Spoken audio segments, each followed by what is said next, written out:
please mute your microphones? Delegate Lights.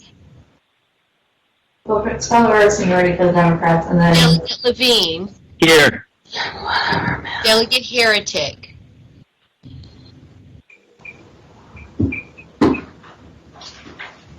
Delegate Mullen.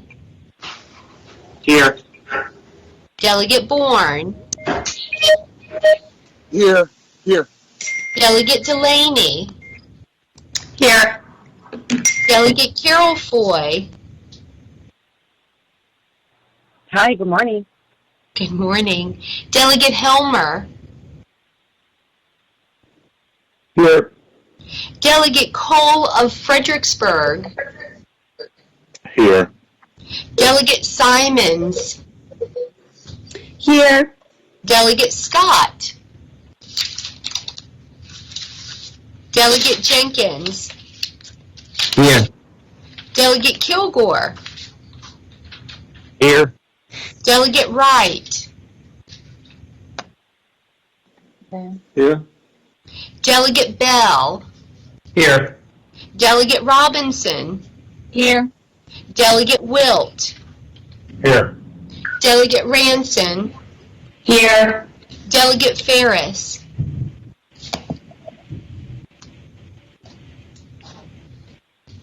Here. Thank you, sir. Delegate Rush. Here. Delegate Davis. Here. Delegate Leftwich. Here. Delegate Adams of Pennsylvania. Here. Delegate Campbell of Smith. Here. Delegate Miares. Here. Delegate Campbell of Rockbridge. Here. Delegate Coiner.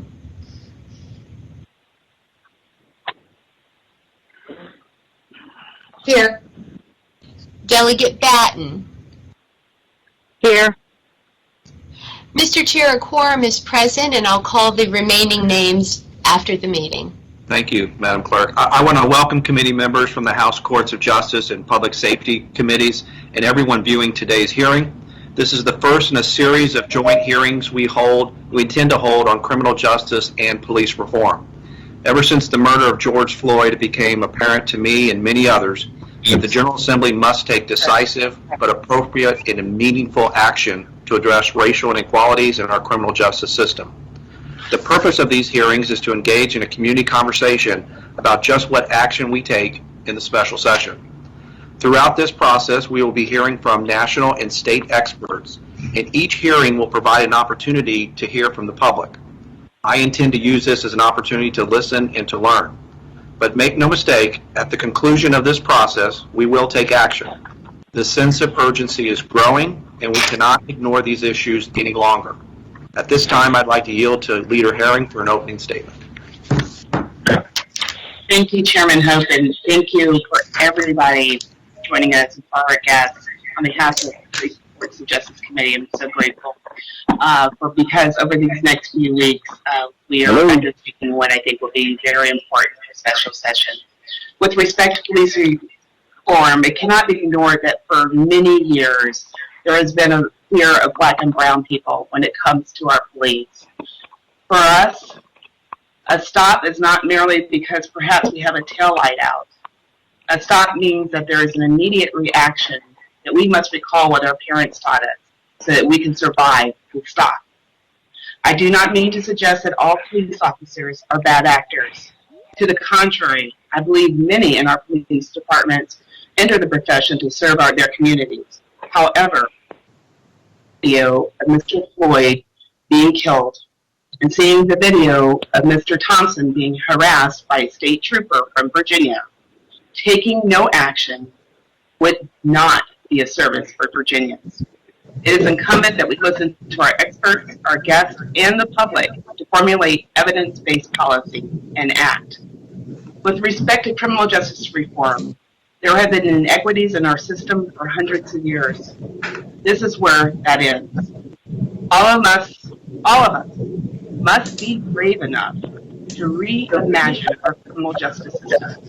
I believe for far too long, have introduced bills for the sake of saying we've done something on reform. That ends now. It is no longer acceptable to introduce and pass something that results in inequities and leave people behind. It is time for us all to open our minds and ears to all sides of the debate and pass laws that are evidence-based and reach a more equitable result. Thank you, Chairman Ho. Thank you, Madam Leader, for those remarks.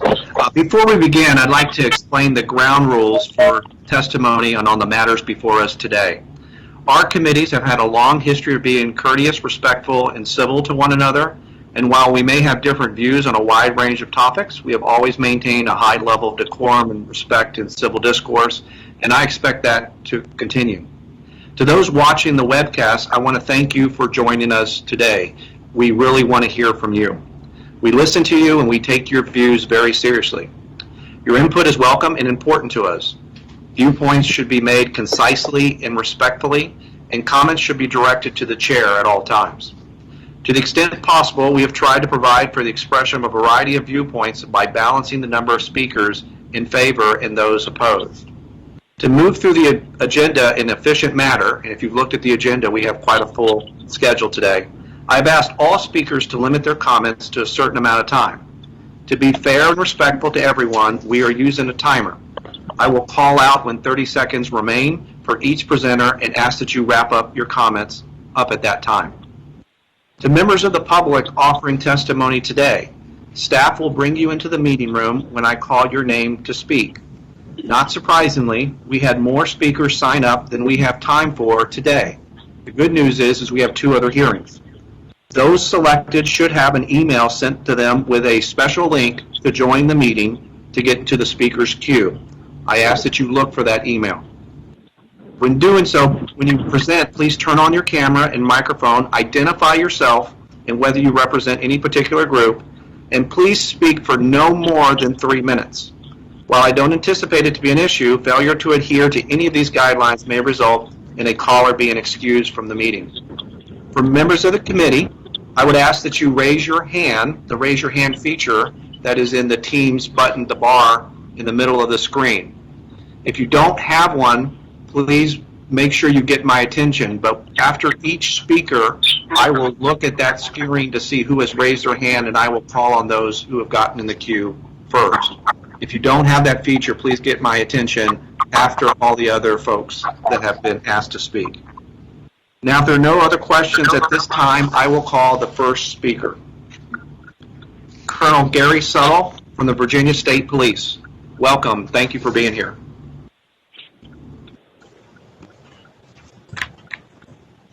Good morning, Chairman, Madam Chair Herring, and members of the committee. Thank you for the opportunity to testify today regarding such an important topic. The PowerPoint presentation that we have, if you could pull up slide 1, please.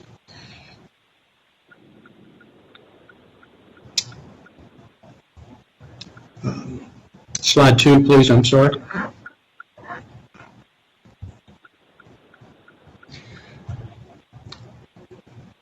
If you could advance to slide 2, please.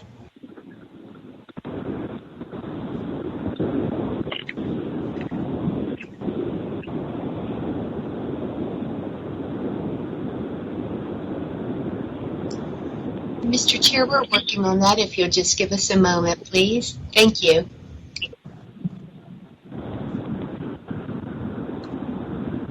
We could go back to slide 2. That would be great. While we're working on that, the presentation consists of about 36 slides, and I'll go through those rather quickly. In the slide 2, when it comes up, you'll see the agenda for the topics of discussion for today's presentation. I'll briefly, again, talk about those policies and where we're at with regards to those particular topics.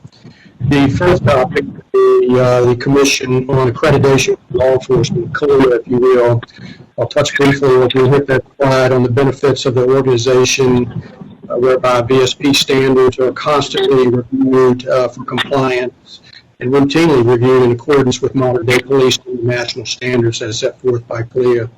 Second item I'll touch on briefly will be VSP, Virginia State Police Department employment, and our selection process.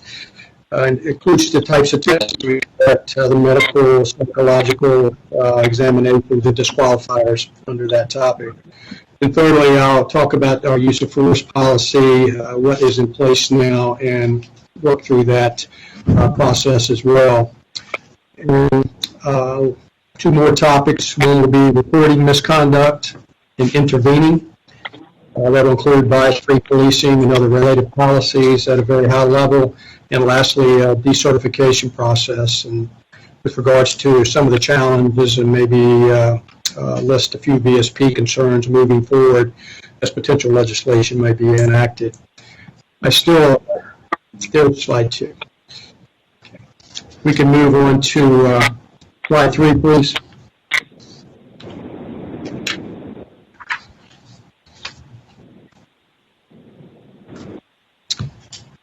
We're on slide 4, but I'll marry the two. Slide 3 just asks who we are, much like slide 4, but it's important to know that we are an agency, most importantly, that works and tries to develop relationships with the public, our partners, and our people as well. Slide 4, please.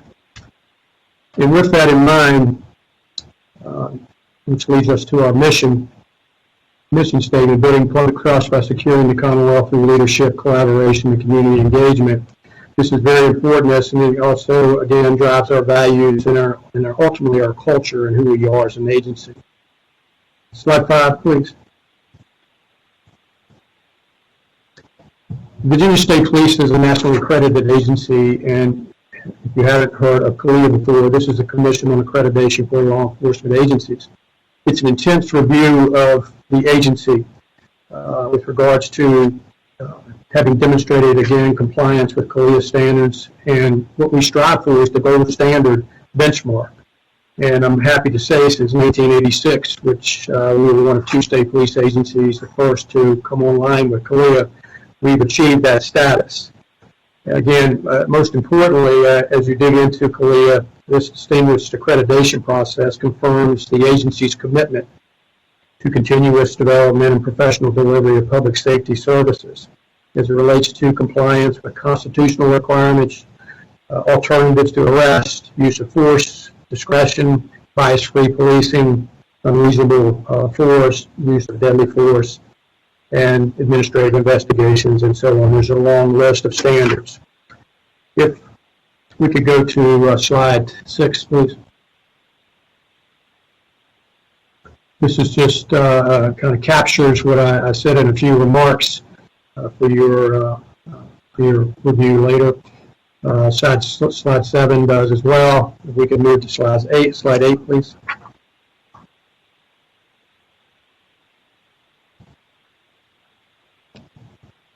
Slide 8, sworn employment and selection. On average, the process for hiring a Virginia State Trooper, by the time we start the process and they walk into the training academy, it's about 4 to 6 months. The next few slides will demonstrate why the process is longer than might be compared to other agencies and or other state police agencies across the country. It's vigorous and thorough. Slide 9, please.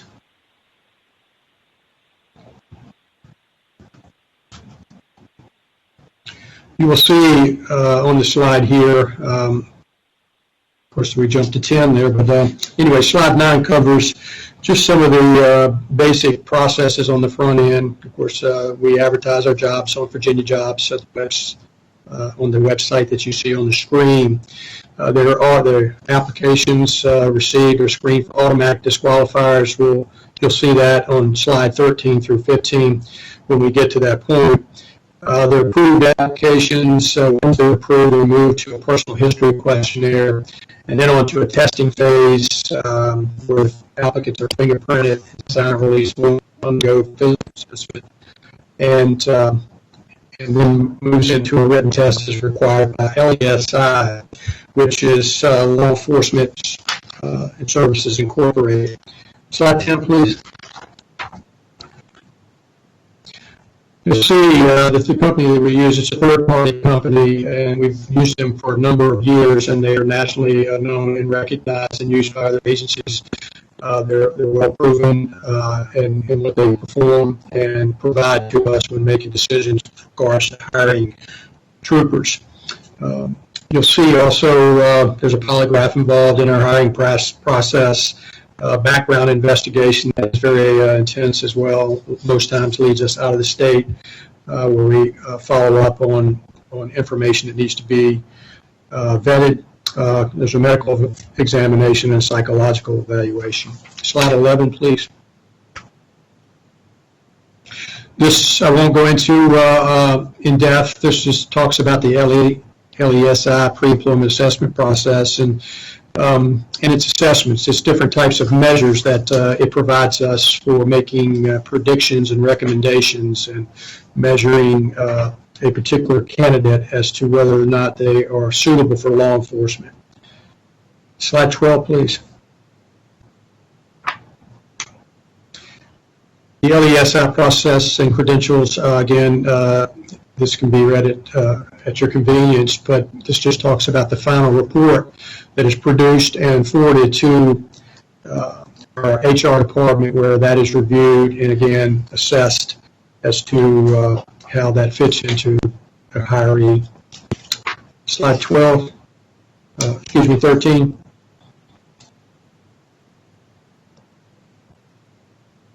I mentioned earlier sworn disqualifiers, and 13, slide 13, 14, and 15 have a number of disqualifiers. These are on the front end. I won't go into all of these, but a lot of these are directly related to felony convictions, pleading guilty to a felony, no contest to any misdemeanor with regard to moral turpitude. And you can read on in the second bullet. And thirdly, there are misdemeanor sex offenses in the Commonwealth or any other state,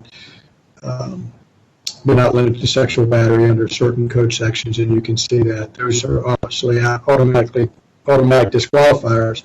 Slide 14, please. More of the disqualifiers listed. These have to do with, again, sex offender registry and a conviction thereof, use of certain drugs, Schedule 1 and Schedule 2. Slide 15. Again, a few more disqualifiers. Slide 16, please. This is the next few slides, actually will be slides 16 through 27. A lot of information here, and I'll dig just a little deeper into the application of force, our policy, and our training. The slides you see here is training that was conducted at our driver training complex in Blackstone, Virginia. We have a training complex there, a driver training complex, if you will, and I'll talk briefly here shortly about the different types of training with regards to de-escalation, crisis management, stressful situations that our troopers are put in to test their training and their ability to become a trooper. But you'll see in this particular slide here, there's a training gun that's colored by blue. You may see another slide with that as well. Those are, again, training scenarios and at Blackstone Complex. Next slide, please, number 17. The agency, Virginia State Police, trains extensively on the use of appropriate and proportionate force. And to effect an arrest, and we also include with that fair and impartial policing. The training begins with our basic students, or recruits, if you will, and is continually reviewed and discussed in our ongoing careers and the development of our careers. And that is from basic school right on through in-service training. You're going to see in the next few slides categories of training that touch on de-escalation context and training and where that applies to certain pockets of training. Colonel Sullivan, can I ask you to, you have 30 seconds remaining, can I ask you to begin to wrap up? Yes, sir. Can you go to slide 19, please?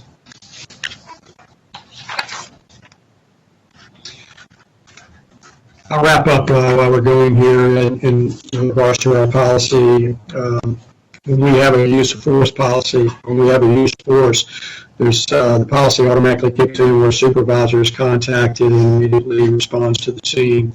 And you'll see in the PowerPoint later on, obviously I won't have time to get to that, but the different situations where we respond to use of force situations. And that's where photographs are taken, all witnesses are interviewed, all evidence is secured, in-car camera footage, and so on, to make recommendations up through the chain of command. And it's a multi-layered, about five, 6 different levels of review and recommendation. Thank you, Colonel Settle. Thank you, Colonel Settle. I'm going to ask members if they have any questions to use the raise your hand feature on the site. I do have a question. I want to get your reaction to body-worn cams and what the position of Virginia State Police is. And if you were to have such an item, how long would it take you? How much would it cost in order to implement a body-worn camera program into the Virginia State Police? Yes, thank you, sir, for that question. For the benefit of the audience, we piloted the body-worn camera last year, and when the moratorium was set in, we had to pull the pilot project. We had cameras here in the Richmond area. It's very positive. Our troopers embraced it. In fact, we support the body cameras. And with regards to the cost, in the implementation, it's about 18 to 24 months to complete the installation and fully implement the body-worn camera. So there is a length of time, and that's the infrastructure that needs to be put in place, the technology, and some of the platforms. We have a proposal, and this was from a vendor that we have worked with before. It's a high-level camera that will meet our needs. It's robust. And for an option, there's 2 different options that were proposed to us. 1 to 5 year contract. The implementation, that's total everything, lock, stock, and barrel, was $23 million for our agency. Option 2, 2 to 10 year contract, that was $46 million to outfit the agency. And the interesting thing, or the benefit to this particular camera, is it's very easily installed, cuts our maintenance and our installation almost in half. So I hope that answers your questions. No, thank you. So we do have some questions in the queue. Delegate Bourne, you're recognized. Thank you, Mr. Chairman. Colonel Settle, thank you for being with us today. I guess my question, maybe it's too broad, maybe it's not specific enough, but I would ask, what, in your estimation, based on your experience and your time serving as a law enforcement officer, what needs to change? Because clearly these cookie cutter, sort of reasonably necessary type standards and policy descriptions and guidance aren't working, because we're still continuing to see too many incidents of excessive force. And so, as Chairman Hope laid out in the beginning, we're here to solicit input, feedback, and testimony from those who are experts. And so, understanding what the goal is, what would be your recommendation? Thank you, Delegate Bourne. Can take several right off the top. One being, we talk about de-escalation, and that's not a new term with regards to training. And I think the emphasis has to be put on de-escalation for passive resistance. And as that level of resistance increases, then be very cognizant of what tools are available to us. And the de-escalation, what we have found here at the State Police Academy is we conduct what we call mega practicals, and that's done at our driver training complex. And that's a culmination of a number of trainings, and that's from crisis management to mental illness to stressful situations, and it allows us to test the de-escalation training that we get into the classroom. There's nothing like practical de-escalation exercises. And it comes from, again, from a simple traffic stop to a more elevated situation where you're going in knowing that it could potentially be very much more dangerous. So the de-escalation is certainly one of those topics.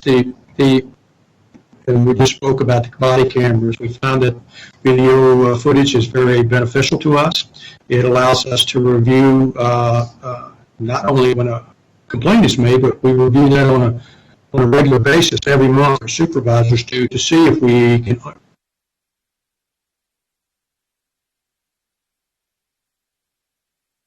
Body-worn cameras are very critical piece or a tool for us to capture and use from a training standpoint and an evidentiary standpoint. Those two are very much high priorities of ours. The decertification of police officers, I know that's a topic in of itself. We decertified since, I believe, 2016, 13 troopers because of their behavior and their actions that we felt that that needed to be requested. And some of that fit into, you'll see a section in the PowerPoint in the end of that decertification. There are some that are automatically just decertified because of their actions. Perhaps it's time to re-examine additional decertifying events. I think that is often all over the place. Sometimes when we have violations that are reported, criminal violations, things that may fit into the decertification process, depends on which office is reviewing that. A Commonwealth attorney may review that and decide not to prosecute, where you could go to another jurisdiction, and they certainly would. The consistency there is needed, and it would help guide us. And from the standpoint of if someone has had bad behavior and there's no prosecution, then we have to deal with that within the agency, within policy and DHRN rules. And sometimes that is that's a very tedious process working through that.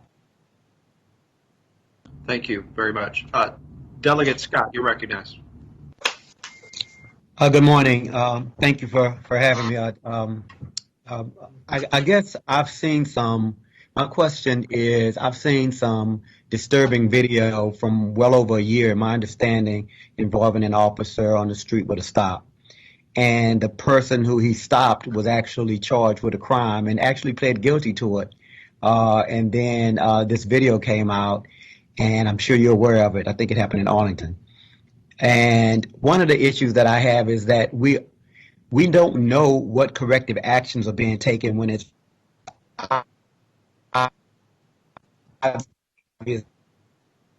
if they've been on their job and something has come up. They look so confident in wrongdoing. Some of the officers look so confident in wrongdoing. It's as though they know that there will be no repercussions.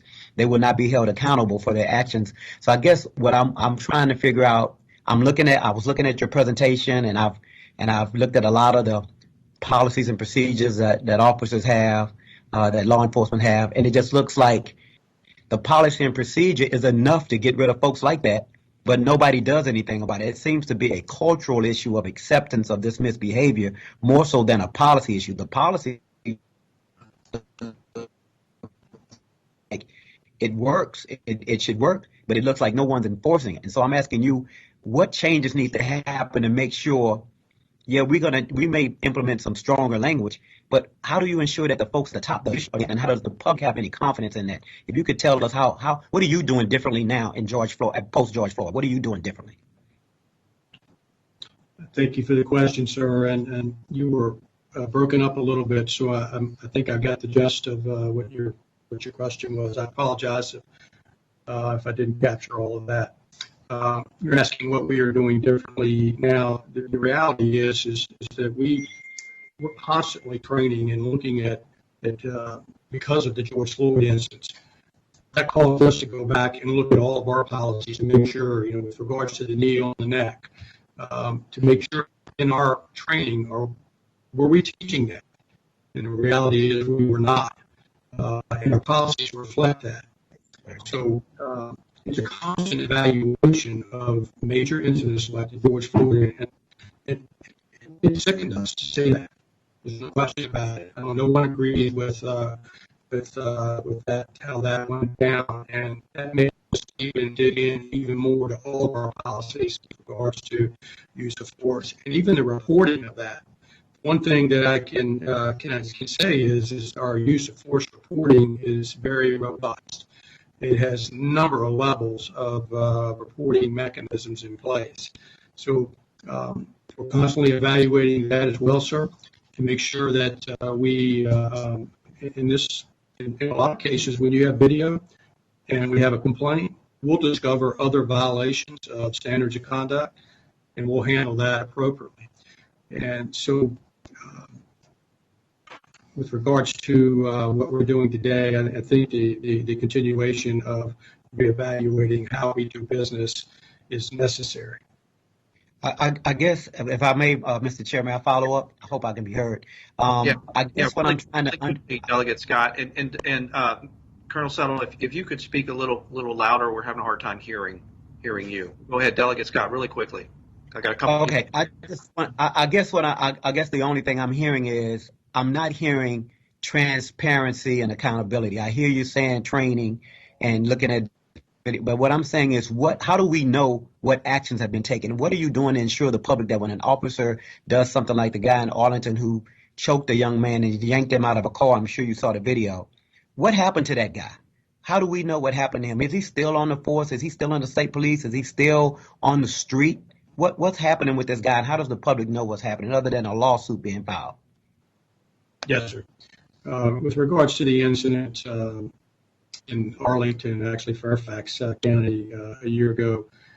Once we learned on July 13th, we saw, yes, I saw the video as well. I watched it, and certainly was inappropriate and, again, caused me great concern.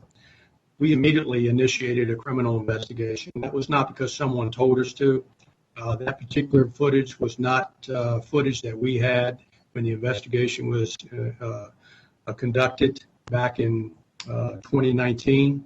But we immediately took that action of opening up a criminal investigation, put an investigative team on that, day in and day out. In fact, we're at the point now where we're ready to present all of the findings and pulling back the investigation that was done last year and connecting some more dots because we have new information and presenting that to the Commonwealth Attorney. His office will be reviewing that. If it could be at this very time, sometime by the end of the week, that will be reviewed. And so we took the appropriate action there. We didn't wait for someone to tell us to do that. Had we known about that video a year ago, what you're seeing, what I'm explaining now that's taking place, what took place last year. And with regards to the officer, he is on leave. He's placed on leave pending the criminal investigation and a follow-up administrative investigation with regards to his actions. That is in accordance with policy, the HLRM policy, and which affords due process. We have to work within the guidelines of that. Once those findings come back and whatever they may be, then we'll take the appropriate action from that point on. I don't know what that'll be. That's certainly up to the prosecutor and in the jurisdiction where this information was presented. One last thing, you talk about reporting and intervening. We get some questions about, in this particular case last week, there's been questions about the two troopers and their why didn't they intervene? We do intervention training. We have it as a part of our ethics, and if you see a trooper doing something wrong or anyone doing anything wrong, intervene quickly. What we didn't have, sir, was a specific policy laying that out in its own domain, if you will. Although we train that in every piece of interaction we have with regards to violator contact, just normal contact with citizens. But we saw a need based on post-George Floyd and some of the other incidents that we see across the country. Not only the one that involves us from a year ago, George Floyd, but there are other incidents that we take and we evaluate as a staff at the training academy and said, what can we learn from this? How can we make our policies more robust? So we're actively involved in that 24/7. So with regards to intervention, our legal specialists right now, along with our academy staff, are working to devise a policy with regards to specifically laying out in its own policy with regards to intervention. Another police officer is on scene and sees something that's not appropriate. Thank you for that response. Delegate Campbell, you're recognized.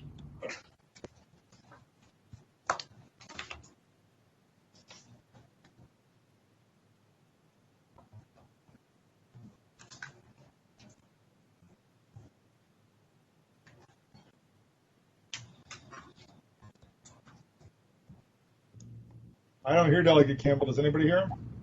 Delegate Campbell, are you there? All right, Delegate Levine, you're recognized. Thank you, Chairman. Oh, wait, I think Delegate Campbell's come back. I thought the microphone was unmuted. Colonel, the Academy teaches defensive tactics, especially for new Academy troopers and from time to time doing resurfacing for the older troopers. What or who approves these defensive tactics that are taught to state troopers? They're approved by the training director of the academy, who participates regularly with the Department of Criminal Justice Services with regards to training standards. Is actively involved in that, and by code, I sit on that body as well, and also sit on the executive committee that addresses a number of things, but most importantly, decertification. So it's approved by the director of the academy. Okay, but there is an outside agency that does approve the training. The Criminal Justice Services. That's correct. DCJS establishes the minimal standards, and we can go above and beyond that, and we do. You'll see in the PowerPoint the number of hours that we spend in particular areas. That's above and beyond what is required of DCJS, and that could be in the area of legal updates, defensive tactics, cultural diversity and awareness, verbal de-escalation, firearms, advanced diversity and inclusion training, and so forth and so on. Crisis management training as well. Thank you, sir. Thank you, Colonel Settle. Delegate Levine, we got to be moving here. Delegate Levine, you're recognized. Thank you, Mr. Chairman. Colonel Settle, I'd like to follow up on Delegate Scott's question. And basically, if you could walk us through the procedure whereby a citizen complains about some conduct of a police officer, who handles the complaint?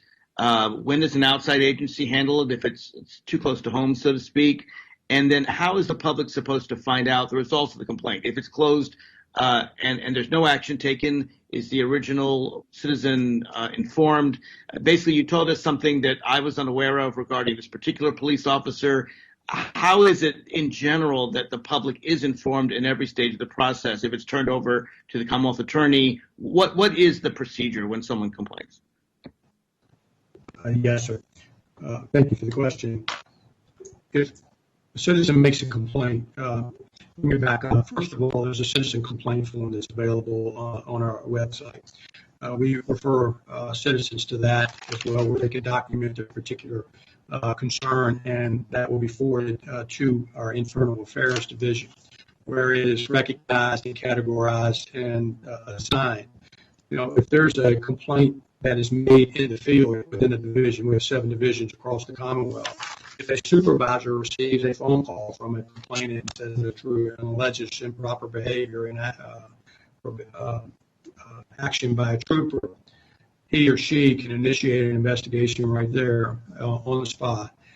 They can investigate that within their purview. There are certain offenses that are listed in our manual that we do not farm out to the divisions, if you will, the immediate supervisors, first, second line supervisors. They automatically go to internal affairs to create a distance between the trooper who is alleged to have committed a certain behavior.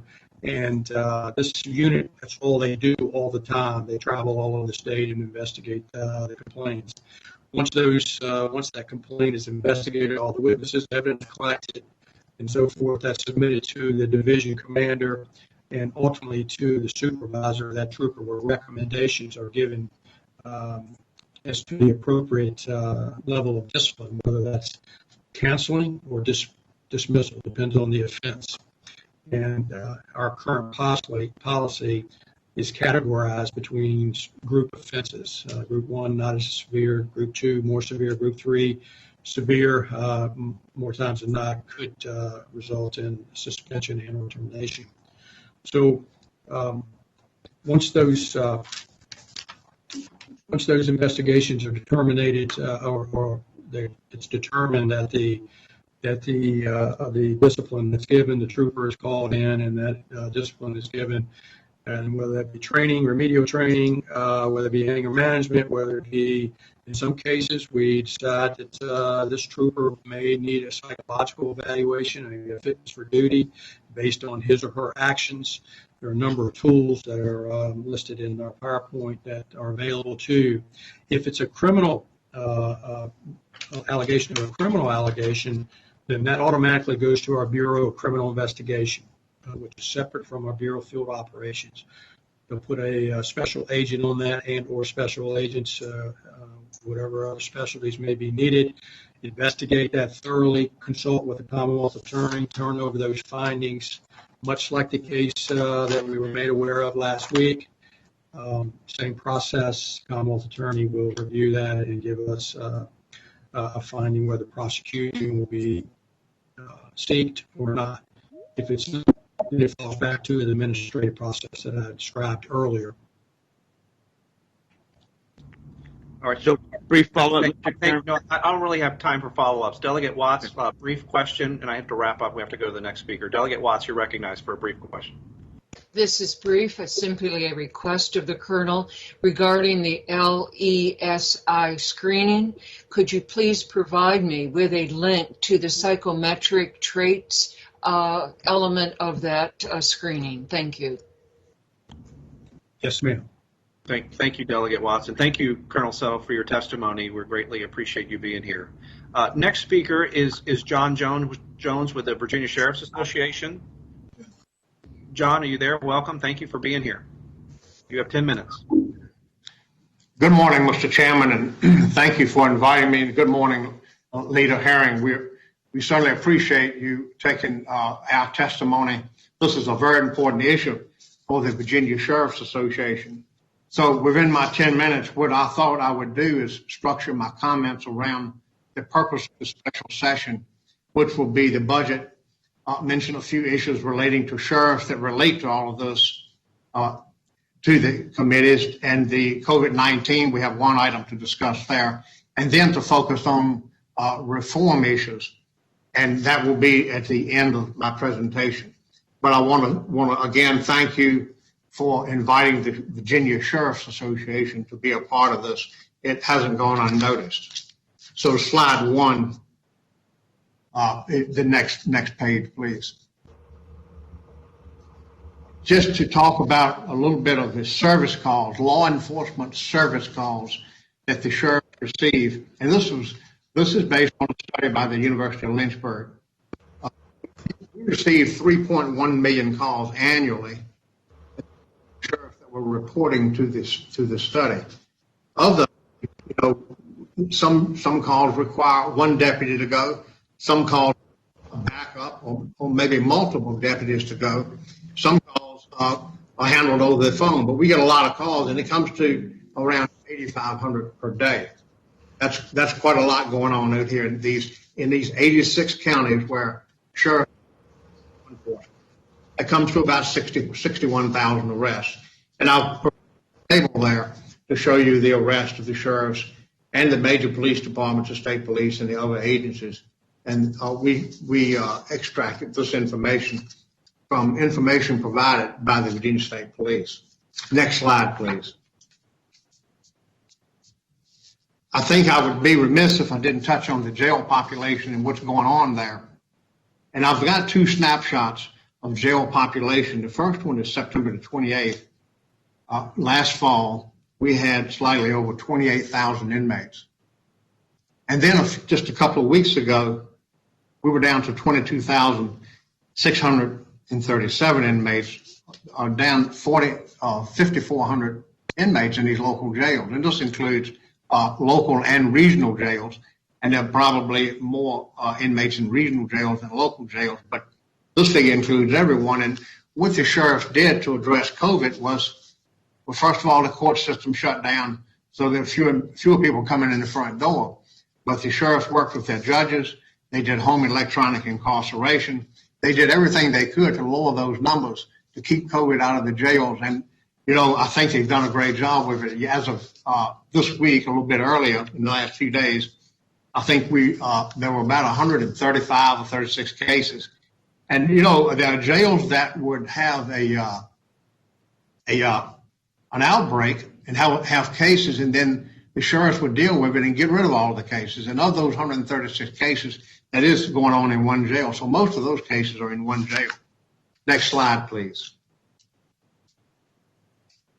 Court services is a major part, and every sheriff does court services. You know, not every sheriff does law enforcement, 86 do. Not every sheriff runs a jail, but every sheriff does court cases or court security and civil process. It's quite a undertaking. We serve more than 3 million processes per year, and of course provide security in all the circuit, general district, and juvenile and domestic relation courts. So let's talk a little bit about the staff shortages relating to the three major functions of sheriffs. We all know that the law enforcement function that is provided by the sheriffs that are primary in law enforcement in 86 of the counties where there's no local police force. The General Assembly has established a staffing standard of one deputy sheriff to 1,500 population. And back in the 90s, that was actually increased. It used to be one deputy sheriff to 2,000 population, but now it's one deputy sheriff to 1,500. And we are short by 254 law enforcement deputy sheriffs in counties where sheriffs have primary law enforcement. The jail figures, and this includes, I believe this includes regional jails, but there's a major shortage in the jails of 691 positions, and that's based on a staffing standard by the compensation board. So all of these standards are not something that the sheriffs came up with. These are endorsed by the compensation board, approved by the compensation board, or statutory in the case of the law enforcement. The court services staffing standard, we're short by 115 positions. So if you look at all of our positions that we're short, it's 1,060. And I bring this up because of, you know, with everything being discussed, people are talking about defunding, and I think we've already been defunded. What's happened is that if you were to reduce funding for the compensation board for the sheriff's budget, the only thing we really get anymore is personnel. So it would be even more layoffs. So that's important. I want to go to the next slide, please. So on the three major areas, Mr. Chairman and members, the budget recommendation is one that I think you could look at. Take a look at the second bullet and look at what the Commonwealth pays deputy sheriffs. It's $33,475 a year. Now, that's not necessarily what they make, because many localities have obviously viewed that as way too low and have supplemented it. Most do supplement it, but there are many, many that do not. And so as a result of that, if you just look at the turnover, corrections deputies, 17%. Our law enforcement deputies, 15%. And court deputies, and that one is up significantly this year. It's almost 18% for a total of around 16% turnover. Now, Mr. Chairman and members, that means that one of every 5 or 6 deputy sheriffs a sheriff hires every year is going to leave. And what we're finding is happening, the sheriff will struggle to get a qualified deputy with no record, that passes a background investigation, in many cases a psychological background, we hire the person, we send him to the regional academy or the local academy, as the case may be, and then 1 in 6 of those people are leaving and going to another law enforcement agency or moving on. It's a difficult struggle to deal with that. And so we think it's really important that the General Assembly take a look at the budgets that were already approved before COVID hit. And this was the conference report. It was 2% bonus in December of 20. The 3% across the board is actually for July of 21. And then the 29 court positions, which addresses shortages in every sheriff's office, because if you remember what I said a minute ago, all sheriffs deal with courts. So if we can get those 29 positions, it will affect the staffing standard in all of the sheriff's offices. The next slide, please. One recommendation on COVID, and I think we've already discussed it. There are patrons, I think, that are ready to put bills in. I know of one patron, Delegate Jones, is going to introduce a bill that, and this is for all law enforcement, the sheriffs, the police, and all of the first responders. And it simply will provide that COVID is a presumption, like other presumptions that law enforcement and first responders face. The VSA is supporting this legislation. It's these public servants come in contact with COVID on a daily basis. And many of the first responders have contracted the disease, and some that I'm personally aware of have been permanently disabled because of it. And so if you take a snapshot on this and look back, everybody thought sheriffs and law enforcement, we were great a month ago. We were going out in COVID, we were answering calls, we were going in, and now the tide has turned because of the George Floyd situation and because of other situations going on. So let me talk about quickly in the next slide on page 6. Yeah, please do, John. You have about 30 seconds. Okay, let me hit two of the issues on reform. I want to make sure everyone understands that we decry any form of bias, prejudice, profiling, any form of discrimination, and unnecessary and excessive use of force, and we always have. Two of the concerns of the Citizens Review Board. We think a sheriff's model for a law enforcement agency already has the ultimate citizen review board because the sheriff is elected. And secondly, on page 7, on qualified immunity, we're concerned about, let's go to page 7, please, next slide. Qualified immunity, we haven't seen a bill on it, but we're looking at major changes. I know some people are looking at major changes. We would be concerned about that. And there, almost flip over to page 8. If you go to page 8, there are some things that we think you can look at that maybe you could deal with pretty quickly. And one is the office of decertification.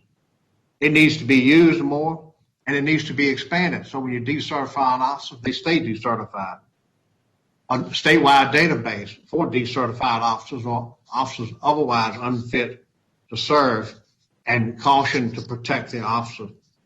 So that it's not unfounded accusations. Creating a duty to intervene is good, and enhancing CIT training is good. In Virginia, we have the Virginia Law Enforcement Professional Standards Commission, and it works, and it needs to be enhanced, and there is language in the Appropriations Act that deals with it, but that could be expanded. The next page, and I'll finish up. It is a product of the Virginia Sheriff's Association Select Committee on Law Enforcement. And the members of there, we've chosen the committee from all over the state. Sheriff Morgan from Newport News is the chairman, and I think you'll hear from him a little bit later on. With that, we have to try to answer any questions you want. Thank you, Mr. Jones. Delegate Bourne, you're in the queue. You're recognized. Thank you, Mr. Chairman. Thank you, John, for testifying today. I have to be honest and say that I am a little frustrated that you spent 90% of your presentation talking about money and budgetary issues when these hearings are dedicated to how we're going to reform the way that law enforcement interacts and protects the communities that they're sworn to serve. And so I looked at your slides with what we can do and what we should do.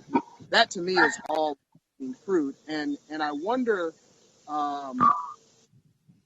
what kind of heavy changes are you and the sheriffs willing to make? Because some of those things are very important to members of this committee. Some of these things are very important and very necessary to prevent the type of excessive force use that we've seen in the Commonwealth and in this country. Not most importantly, but personally to me, I would hope that we will make some changes to qualified immunity, because these officers, the departments they serve, and the localities that they work for need to be held accountable when they go beyond the bounds of their duties and use of force. And so talk to the committee a little bit about how far are the sheriffs going to roll up their sleeves, get to work so that lives can be saved, and we can address this problem. Thank you, Delegate Bourne and Mr. Chairman. And let me say I addressed my comments based on the three areas that the governor called a special session, and the 10 minutes probably should have moved through a little bit quicker on it to get to the reform issues. But we believe that there are some low-hanging fruit that you could look at right away. Nobody hates a bad cop worse than law enforcement. When we looked at what happened in Minnesota, our heart was broken because we knew that law enforcement all over the country would be painted with that. And fortunately, the sheriffs participate in an elected process, and it can't be tolerated. I mean, if it is, that's an automatic situation where the sheriff, would be reelected or unelected at the next election. But there are some items that I think the General Assembly should be looking at. One is there are only 2 or 3 areas where an officer can be decertified, and it has to do with drug use, and it has to do with conviction of a felony. That ought to be expanded. And I think you could take a good look at that and expand the areas where an officer could be decertified, as long as there are some protections for the officer, so that there are no unfunded accusations included in that. I've seen language on a duty to intervene by fellow law enforcement officers. That's excellent. We can support that. We do support that. I've seen the workings of the crisis intervention training that sheriffs and local police participate in, and it works. I mean, what you've done is we've educated the sheriffs and the police. We've exposed them to mental health issues, and they are responding to calls with that in mind. And I've seen so many compliments from sheriffs that participated in CIT that we need to expand it. So the accreditation touches on many of the items that everyone's talking about. And one of the items, if you're an accredited agency, there are mechanisms where the public can complain on an officer's behavior. It's dealt with according to the policies of the agency, but they have to meet certain standards if they are to be accredited. So the General Assembly has recognized accreditation, and there are many, many sheriffs that are accredited, but not all. And there's a little bit of salary stipend for sheriffs that participate in accreditation, and that should be looked at also. Delegate Price, you're recognized.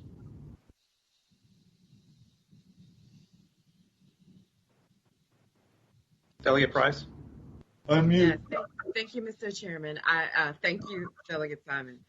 I wanted to ask Mr. Chairman of Mr. Jones, I want to make sure that I was not hearing ill-timed humor with regard to the Citizen Review Board. Is your answer to a suggestion of a Citizen Review Board that every 4 years the sheriff is elected by the public, and so that's the answer, or is it just you all do not support Citizen Review Boards? Thank you. And Mr. Chairman, let me respond by saying there are a number of sheriffs that have review boards and participate in the use of force and other issues that sheriffs deal with. We are not saying that just because a sheriff is elected, that there's not an appropriate place for some type of review committee. But if you have a citizen review board that has authority to oversee an elected official, that would create an unanticipated consequence. Because what you would have then, if you have a sheriff and then think about it, he just wins the election. Now there's a citizen review board, and I can picture a situation where all of his opponents, maybe the people he defeated or the people that want to run against him next time, or the people that want to be sheriff coming up, they're going to clamor to get on the citizen review board. So it takes on a little bit of a different approach than it would for other law enforcement agencies. And that's our concern with it, is that there would be unintended consequences related to a citizen review board. Mr. Chairman, follow up very quickly. Delegate Price. Thank you, Mr. Chairman. So then, Mr. Jones and Mr. Chairman, what would be some changes that could be made such that outside entities would be able to have input? By virtue of the fact that sheriffs are elected, I don't think that means that they have, that they should be immune to being critiqued, especially if their work is within the community. So what would be an outside entity that could have some subpoena power or ability to do investigation should there be misbehavior, potentially deadly misbehavior going on a force? Mr. Chairman, I'd like to respond by saying this. When there is a situation in a sheriff's office in which force was used, in which it's excessive, and there needs to be an investigation, the sheriffs use an independent and unrelated another law enforcement agency to investigate it, and it goes to the Commonwealth Attorney for review. I don't know what a citizen review board would do in addition to that. If there's a crime that's committed, and if the sheriff is, say, in a city or in a county where he does law enforcement, first you've got the local law enforcement. In the case of the sheriff of the city, you've got the Virginia State Police that can investigate sheriffs, and they do when there's wrongdoing. You've got the FBI, you've got the Department of Justice.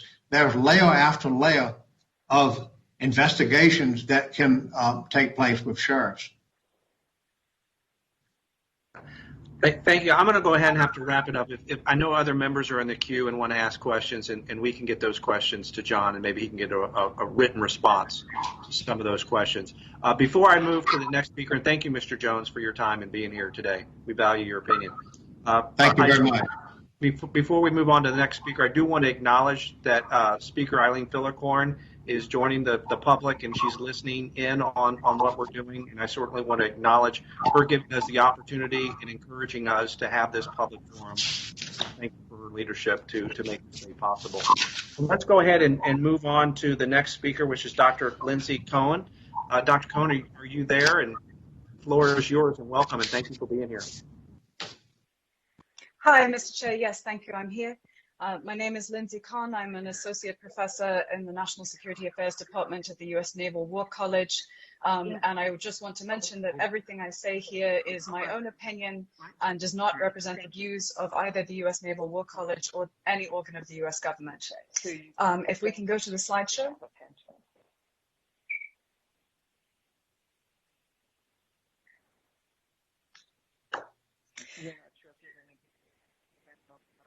Okay. Well, while we're waiting for the slideshow to come up, I will just start. My presentation today is going to be a little bit about militarized policing and the reforms that we are aware of. Thank you. You can go to the second slide. And I do want to note that I'm speaking in generalizations as an academic who studies these things. I am not speaking specifically about Virginia policing. And I recognize that there are some departments that do these things already and others that do not. So I just want to point that out. And I want to Somebody's not muted. I do want to start by pointing out that the research shows that if the goal of policing is to deter lawbreaking, to have peaceful law-abiding communities, then punishment and deterrence by punishment are not actually the best mechanisms. People obey the law and cooperate with legal authorities if and when they view those authorities as legitimate. And this goes back to something that Delegate Scott said earlier, and I think I will come back to that point. It's really important that we understand that policing is embedded in a larger system. And as Colonel Settle pointed out, there are many good policies in place, but then as Delegate Scott pointed out, good policies are not everything. Next slide, please. So I'm just going to go quickly through the idea of what militarized policing is so that we can talk about what aspects of it are negative and what might be positive. And there are three areas of what we think of as militarized policing: culture and tactics, equipment, and professionalization or organization. I'll go through each of those. Next slide, please.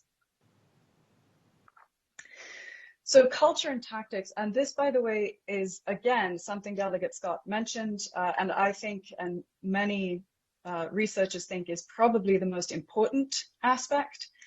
And what we mean by a militarized culture is this attitude that force or deterrence by punishment are effective ways to deal with a wide range of problems. So an example of tactics would be SWAT teams, trained and structured like Special Operations Forces units, and then order maintenance policing, which you all may know as stop and frisk. You may have heard of things like the broken windows theory of policing. These sorts of aggressive policing of either minor infractions or even sort of proactive actions like stop and frisk. These are all examples of types of policing that might that might demonstrate a militarized culture. Next slide, please. Then there's the equipment side. This was obviously in the news quite a bit in terms of the weapons and vehicles, and especially with the events in Portland, the uniforms and gear aspect, when the police forces have military equipment. This can be a sign of militarized policing. And it's important to note, the research indicates that the weapons and uniform are not helpful to policing outcomes. They do not seem to improve officer safety. They do not seem to improve citizen safety. They do not seem to lower crime very much. Although I should point out that the research, there is a debate still in the research, but the balance of the research indicates that these things do not help much. Vehicles such as MRAPs and other armored personnel carrier type things may have some deterrent effect on crime as a signal of police presence, but there's no real evidence to indicate that simple, normal marked police vehicles would not have the same effect. Next slide, please. And then finally, an aspect of militarization is professionalization and organization. And this is the aspect that much research indicates can actually be helpful, but then again, it depends on the content. If the training is appropriate, it can improve policing. Standardization is really important for oversight and accountability. Again, as multiple delegates have pointed out, it's important that the public have access to information about possible violations of policy or protocol. Obviously, having a professional ethic and standards, both Colonel Settle and Mr. Jones indicated that they take the idea of a professional ethic and standards seriously. That's important. And then hierarchy and accountability.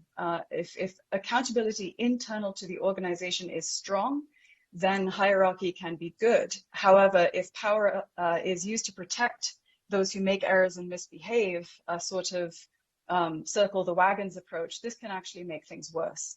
Next slide, please.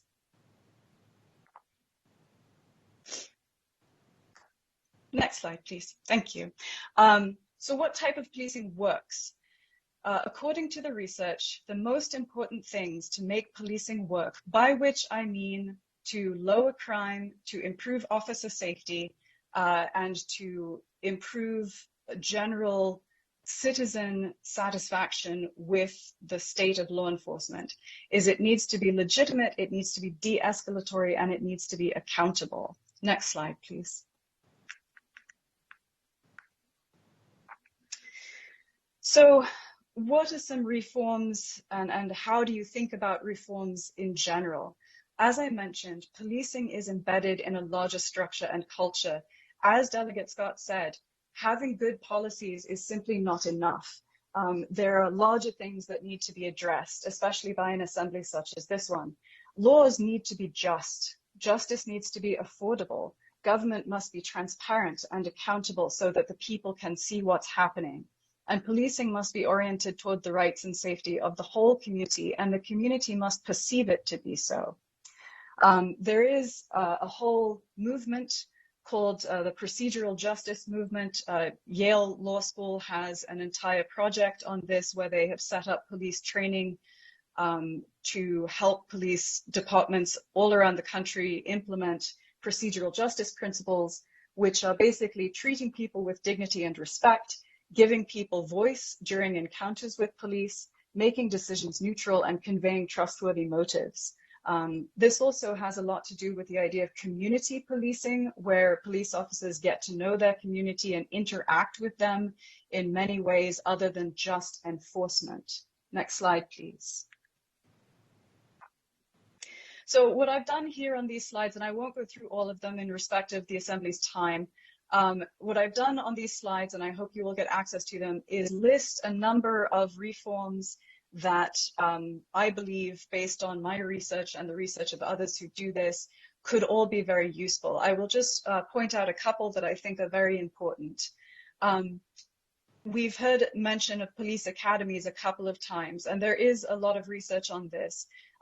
One of the things that it's important to do at the beginning of a police officer's career is to make sure that they are socialized into the idea that crime is not necessarily best met with force and threat. That crime is a complex phenomenon, which I'm sure every law enforcement officer knows, that needs to be dealt with in terms of figuring out what's going on. And this comes into play in a lot of the things that we talked about, such as broken windows theory of crime. There are lots of reasons why low-level crime might be happening, and treating it as a sort of precursor to high-level crime can actually backfire. The other point on this slide that I really want to emphasize is about recruiting. Colonel Settle mentioned recruiting, Mr. Jones mentioned recruiting. It is really important to make sure recruiting screens out potential abuses of authority, and I think that we saw that there are procedures in place for that. But what I did hear from Colonel Settle's presentation was a lot of things that would disqualify from joining a police force many people who had grown up in poverty, for example. And recruiting really should aim at greater diversity in terms of race and ethnicity, of course, gender, sexual orientation. One of the issues in militarized policing culture is a concern about hypermasculinity, by which I do not mean masculinity is bad or men are bad, but that hypermasculinity focuses on an idea of power and overpowering problems. So it's good to have diversity in all kinds of ways. Next slide, please. Okay, and then some structural reforms. Again, I just want to highlight one or two of these. The first one is to encourage, by which I mean help, communities and municipalities spend money on prevention and care as opposed to just enforcement. I do not mean that you have to abolish police or anything like that. It's important that police still feel they have adequate resources for their mission. But it is important to have other resources available to deal with, for example, mental health issues, poverty issues, homelessness, drug, etc. The other one I want to highlight here is to have a database of police misconduct and expand public access to those records. It is really important that the public be able, within the confines of the necessary privacy rights, that the public be able to know what kind of misconduct is going on. Again, the idea of police legitimacy relies, at least in part, on the belief that the police will recognize misconduct and will do something about it. Next slide, please. Okay, I'm just going to mention this. You can follow it up, or I can follow it up for you. There is a set of researchers out there who have put together these reforms called 8 Can't Wait. My mentioning these does not indicate endorsement of their entire agenda, but these 8 reforms are very simple, pretty easy to implement, and have evidentiary basis for reducing violence in interactions between police and the public. The big ones, and I know that several Virginia cities and municipalities already have some of these, but very few have all of them. And so it's helpful to look at the possibility of implementing some of these. Next slide, please. And then finally, I would just point out a number of the issues that we have heard about today already run up against the fact that police unions, in many cases, spend more lobbying money than even other really big name lobbying organizations, and they always outspend social justice organizations. That's just, they have more resources and they spend more resources. And this sometimes leads to legislative frameworks, especially contracting, police contract structure, where the police or the police unions are privileged over sort of the normal rules. And again, I am not an expert on the Virginia situation, so I'm not accusing anyone of anything right here. I'm just pointing out that as a general rule, it is important to have transparency for the public about where lobbying money is coming from and what it's aimed at. Next slide, please. Okay, we can. I can stop here. I was not asked to speak about the National Guard at this particular meeting, so we can close that, Mr. Chair, and I can answer questions. Great. Thank you, Dr. Cohn. Exceptional presentation. And just a reminder, all these presentations will be put on the website for member and the public view. Delegate Helmer, you are recognized. Thank you, Mr. Chair. Thank you, Madam Chair. I wanted to ask Dr. Cohn, one of the things that stood out in your presentation is you talked about standardization of police training. We have dozens of police academies here in Virginia with certification standards managed at the state level, but not inspection of those academies for whether they teach all of it. And I just wondered if that's in line with what you've seen as best practices.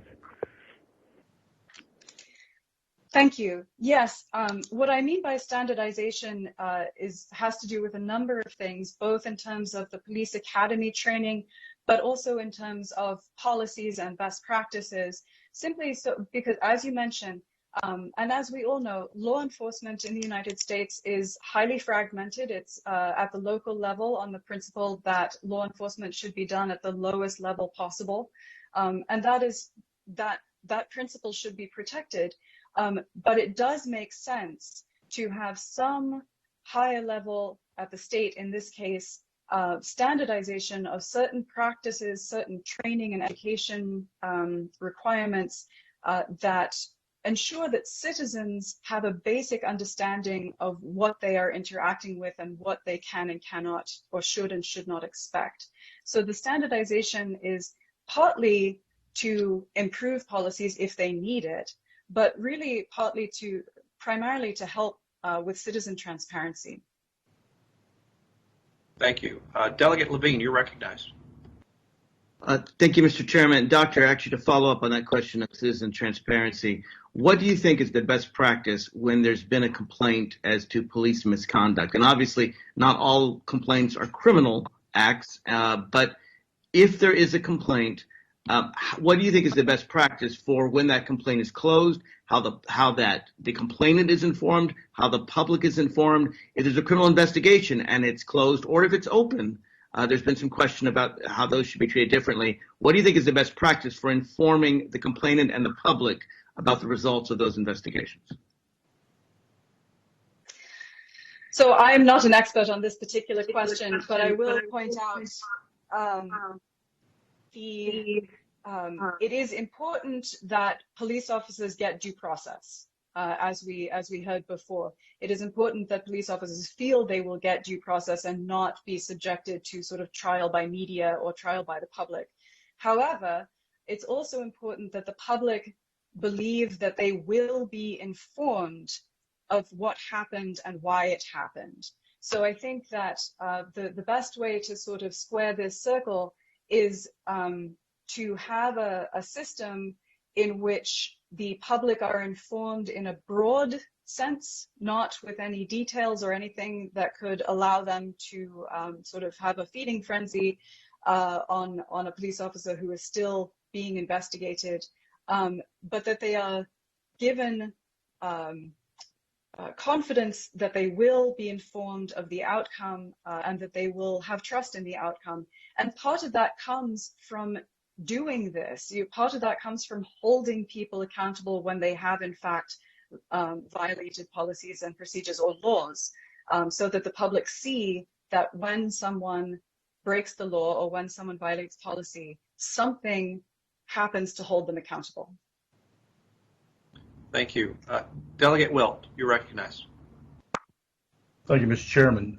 Doctor, at the beginning of your presentation, you made a comment, forgive me, I don't have exactly how you said it, but what I thought I heard you say was that people obey laws when they feel like the laws are legitimate. Could you expound on that a little bit? I mean, that's leaves a lot to the imagination, really. What I mean by that is, in a rule of law society, ideally, people should not be forced to obey law by fear of punishment. They should be obeying the law because they believe that the society is set up in a fair, just way, and that the laws protect everyone equally. And they should obey the law because they believe that even if this particular law annoys them at this point in time, like a speed limit or something like that, they recognize that as a member of society, laws in general are good. Now, that doesn't mean there won't be people who need to be deterred. That doesn't mean there won't be people who will break the law. But it is, a state where people only obey the laws because they are terrified of punishment is by definition a police state. And that's not what we want. So what I mean by that is not, if I don't feel like this law is legitimate, I'm just not going to, I'm just going to ignore it. What I mean is a larger social issue.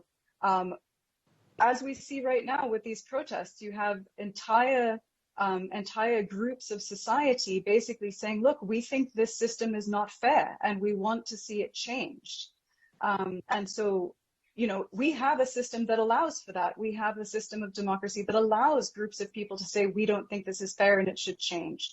But if you have laws that seem to be consistently, negative for certain groups of people, or if you have law enforcement practices that seem to be consistently negative for certain groups of people, those groups of people will eventually just not respect those laws or those law enforcement officers anymore. It's important that the system adapt itself to how the people think they should be ruled. Thank you, Dr. Cohn. Thank you, Delegate Wilt, for your question. I'm sorry I'm going to have to cut off the questions, but if members do have questions, they can submit to Dr. Cohn or any of the speakers, and I'd ask that those be written, those questions and answers be written back to the committee for all of us to see. So why don't we go ahead and move on to our next speaker. Thank you, Dr. Cohn, for your time. Our next speaker is Larry Boone. He's the Norfolk Chief of Police. Chief Boone, welcome. Thank you for being here today. Well, good morning, and thank you all for having me. I appreciate the opportunity, Mr. Chairman, as well as Madam Herring, to speak with you all. This is a very, very important topic. I've been in law enforcement for 30 years, and I've seen this movement before, going back to Rodney King and Ferguson to where we currently are now. And I hope we don't just take this opportunity to celebrate the problem. I hope that there are measurable and meaningful outcomes through all this activity, and I'm sure that there will be. Next slide, please. So we're going to go through this rather quickly. The topics I'll be covering are the hiring practices or process, MPD's training requirements, Department of Criminal Justice Services decertification requirements, MPD's administrative terminations, and MPD's duty to report misconduct and duty to intervene. Next, please. So our hiring and background process, all applicants are thoroughly vetted through a multi-step process. The multi-step process comprises of a written exam, a background check, polygraph examination, physical examination, and psychological examination. We always start out anywhere with 300 to 400 applicants. By the time we get through those multiple processes, we have an academy somewhere between 25 to 35. And we end up graduating about 80% of that number. Our academy is very challenging. I don't necessarily trust any academy where you graduate everyone 100%. The Norfolk Police Department runs a very stringent police academy.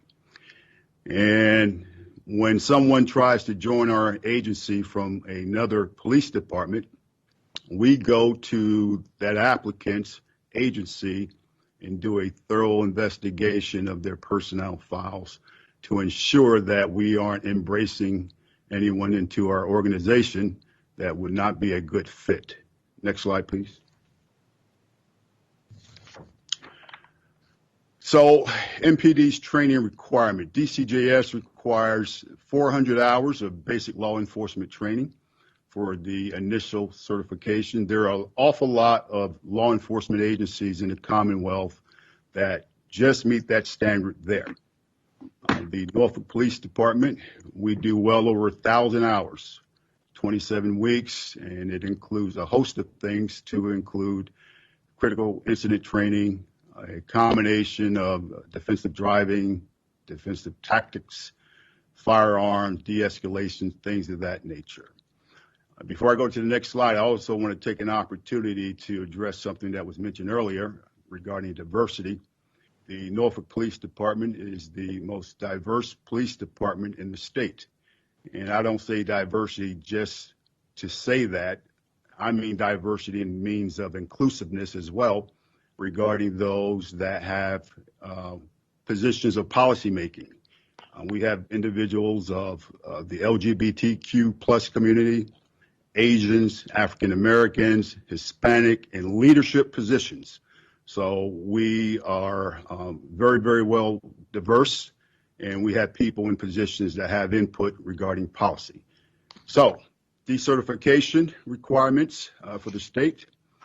There's a requirement within 48 hours for the parent law enforcement agency to contact DCJS and let them know that said officer shall be decertified. And some of the things that constitute decertifications involve a conviction of a felony, class 1 misdemeanor involving moral turpitude, including but not limited to petty larceny, and convicted of any misdemeanor involving sex, but not limited to sexual battery or consensual intercourse with a minor 15 years or older. Next slide, please. Continuing on with the automatic decertifications, are convicted of a domestic assault, of course, a failure to comply or maintain compliance with mandated training requirements, refusal to submit to a drug screening. That does happen from time to time, and that naturally is an automatic disqualifier. One of the things that the decertification process does not capture, an officer can be terminated from the Norfolk Police Department, and he or she could go to another agency if they were terminated for excessive force. Excessive force is not one of the automatic decertification incidents. I've seen far too often I will fire an officer for excessive force, and they are afforded to go to a neighboring agency, and clearly we have to be able to do something to put control measures in place to stop that. Next slide, please. So when we conduct our investigations, and it's been determined that an officer committed a serious offense, naturally we're going to seek termination to separate him or her from this department. I will say that, as I said earlier, unless an agency that officer goes to does not inquire about why that officer left the Norfolk Police Department, that officer, in most cases, have gained employment unfettered. Next slide, please. Next slide, please. So we have a duty to report personnel that are engaged in misconduct. And we highly stress that it is a requirement for an officer to ensure that they make us aware. They can do it anonymously, or they can make their complaint in person to Internal Affairs, the Office of Professional Standards. And it could be regarding misconduct, inadequate services, or anything of that nature. We try to stress, and I've seen this done at least 4 or 5 times since I've been here, officers turning in officers or highlighting bad behavior. Doesn't happen a whole lot, but it has happened. Next slide, please. A duty to intervene, that's been the topic of a lot of discussion, and we've had that in place for at least 5 or 6 years now, and it is what it is. You know, any officer, regardless of rank, present and observing an officer using force that is clearly something that, you know, that's unreasonable, we want to ensure that that officer intervenes. We just had an incident in which an officer was not using force, but it looked as though it was going to go that way, and an officer intervened, and thankfully that nothing else occurred from there on. But I'll say all that to say, and you see it for yourself, culture eats policy for lunch. That is something Delegate Scott alluded to, and it's been alluded to previously by someone else. And that's just the reality of what we do in some law enforcement agencies. And I can tell you it's something that has to change. We have to start by hiring the right people. No training in the world will change a person's heart. We have to hire the right people with the right heart for this job. As you've seen through body-worn camera footage, you know, under conflict, you're going to be who you are. And body-worn camera footage has certainly showed us that. There needs to be standardized training as well as accreditation. The Norfolk Police Department is CALEA accredited. There's 18,000 police departments in the country. Only 4% are CALEA certified. CALEA is the gold standard. There's nothing wrong with LESI. However, CALEA, in my opinion, is the gold standard, and it's somewhat expensive. It's about $5,000 a year to maintain that status, but it's worth it. We need to create an officer termination database so that officers terminated from one department cannot go to another department and continue with their ways. The DCJS decertification process needs to include administrative investigation. Currently, it does not, to include those investigations surrounding excessive force and those officers deemed to be Brady Giglio. It's concerning to me. There are multiple agencies that have officers on the force deemed to be Brady Giglio, and some of those cases in which they were deemed to be Brady Giglio are concerning.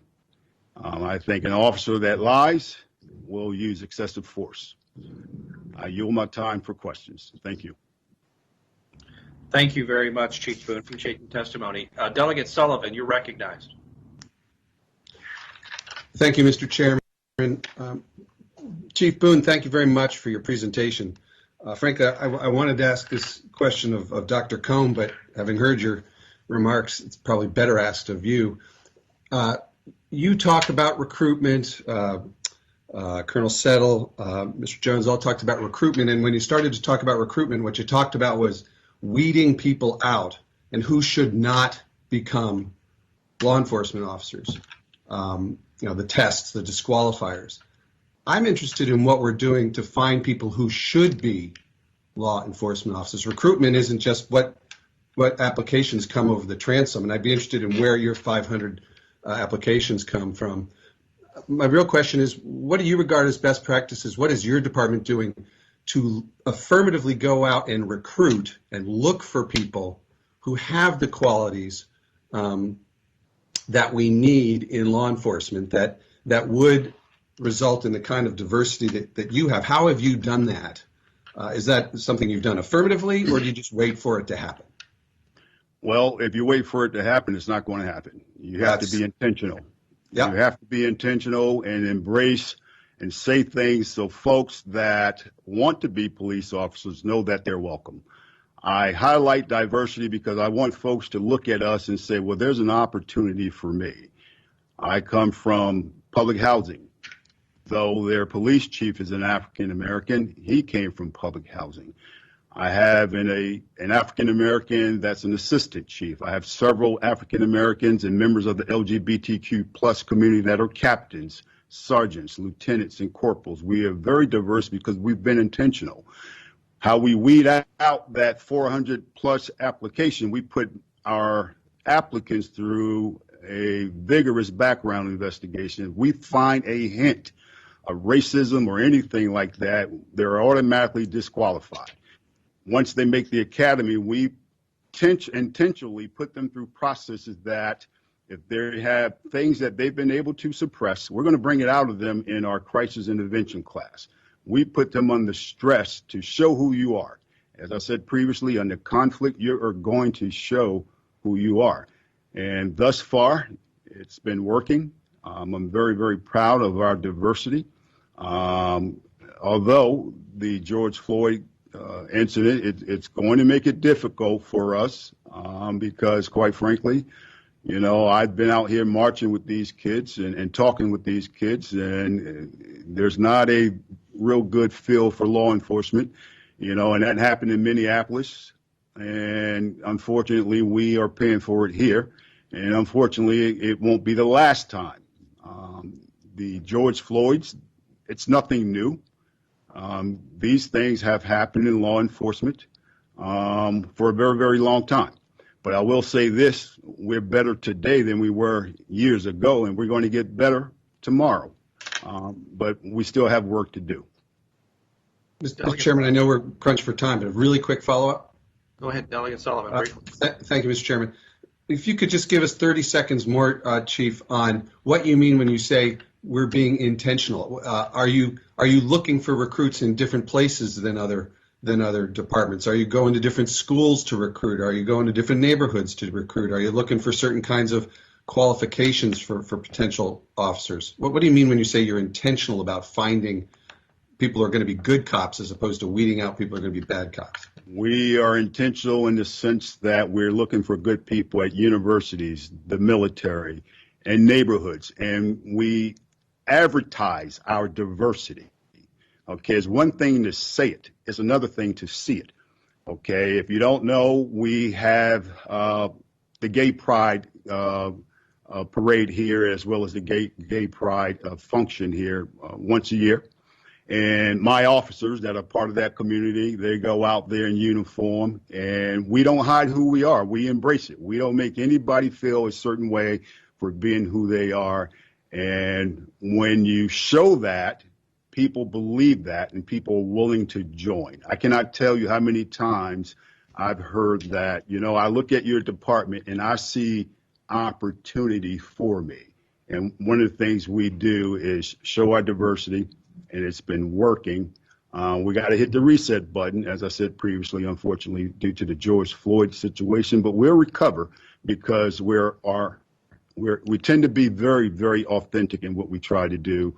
And we don't always get it right, but we get it right far often than we get it wrong. Thank you, Chief. Thank you, Mr. Chairman. I appreciate the extra time. Delegate Price, you have the last question, Delegate Price, for Chief Boone. Yes, thank you, Mr. Chair, and thank you, Chief Boone, for your eye-opening and enlightening testimony. I also heard you speak at Congressman Scott's roundtable, and I hope people will watch that and hear your comments on some of the front-end work that you all are doing to weed out the bad applicants. But my question, as part of that background information getting process, is what do you understand as your ability to speak to other police chiefs such that even if they weren't decertified, let's say I'm in Newport News, right? Let's say there was a police officer that was fired or quit from Newport News and then sought to be a police officer in Norfolk. What is your understanding of the law and your ability to pick up the phone and call Police Chief Drew and have a conversation about an applicant before you were to hire? Well, let me say this. The 7 city chiefs, we meet quarterly until the COVID virus situation occurred. There are some parameters in which I have to walk lightly in reporting that information.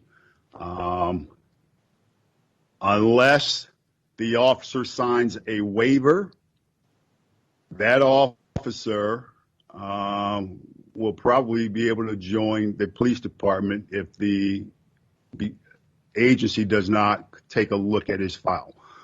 In some cases, let me be just very clear with you, I will say you probably need to come take a look at his file. I won't get into the details of what the file says, but I would strongly urge that agency to take a look at that individual's file. I think I owe them that professional courtesy. Whether they take it or not, that's on them. Thank you, Chief Boone. Thank you, Delegate. Okay. Thank you so much for your time, Chief. We really appreciate your testimony today. Moving on to our next speaker is Ashna Khanna from American Civil Liberties Union. Ashna, thank you for being here. Welcome. Thank you. Thank you, Chairman, Madam Herring, and the members of the committee today. I appreciate the opportunity to have the ACLU speak. Can we bring up the PowerPoint presentation? While the PowerPoint is going up, I want to also echo some of the opening remarks that were said before me. I really do feel like this is an opportunity for meaningful accountability, an opportunity to show Virginians that action is possible. We have to rethink the nature of policing. It's not about us or them, but it's about the kind of Virginia that we want to see. And so I will be, my name is Ashna Khanna, and I'm the Legislative Director for the ACLU Virginia. And we also have Eden, our Legal Director, on with us today. Hey, everybody. Next slide. So why now, right? And so we know that the tragic murders of Breonna Taylor, George Floyd, and recent protests have shown urgent needs for fundamental changes in policing. Virginia needs change now. Virginians like Marcus David Peters and Natasha McKenna needed mental health services, but were instead killed by law enforcement. The killers have not been charged with a crime and are largely shielded from civil liability by Virginia laws. Next slide.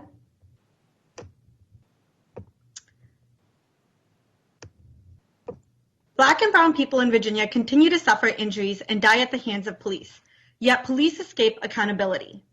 What I'll be talking about today is about how we can pass a bill that creates a state cause of action and addresses decertification for misconduct that answers the calls of Virginians who are demanding accountability for officers who use their power to harm Black and brown people without consequences, often keeping their jobs and continuing their lives, and as while Black and brown families mourn the loss of their loved ones. Next.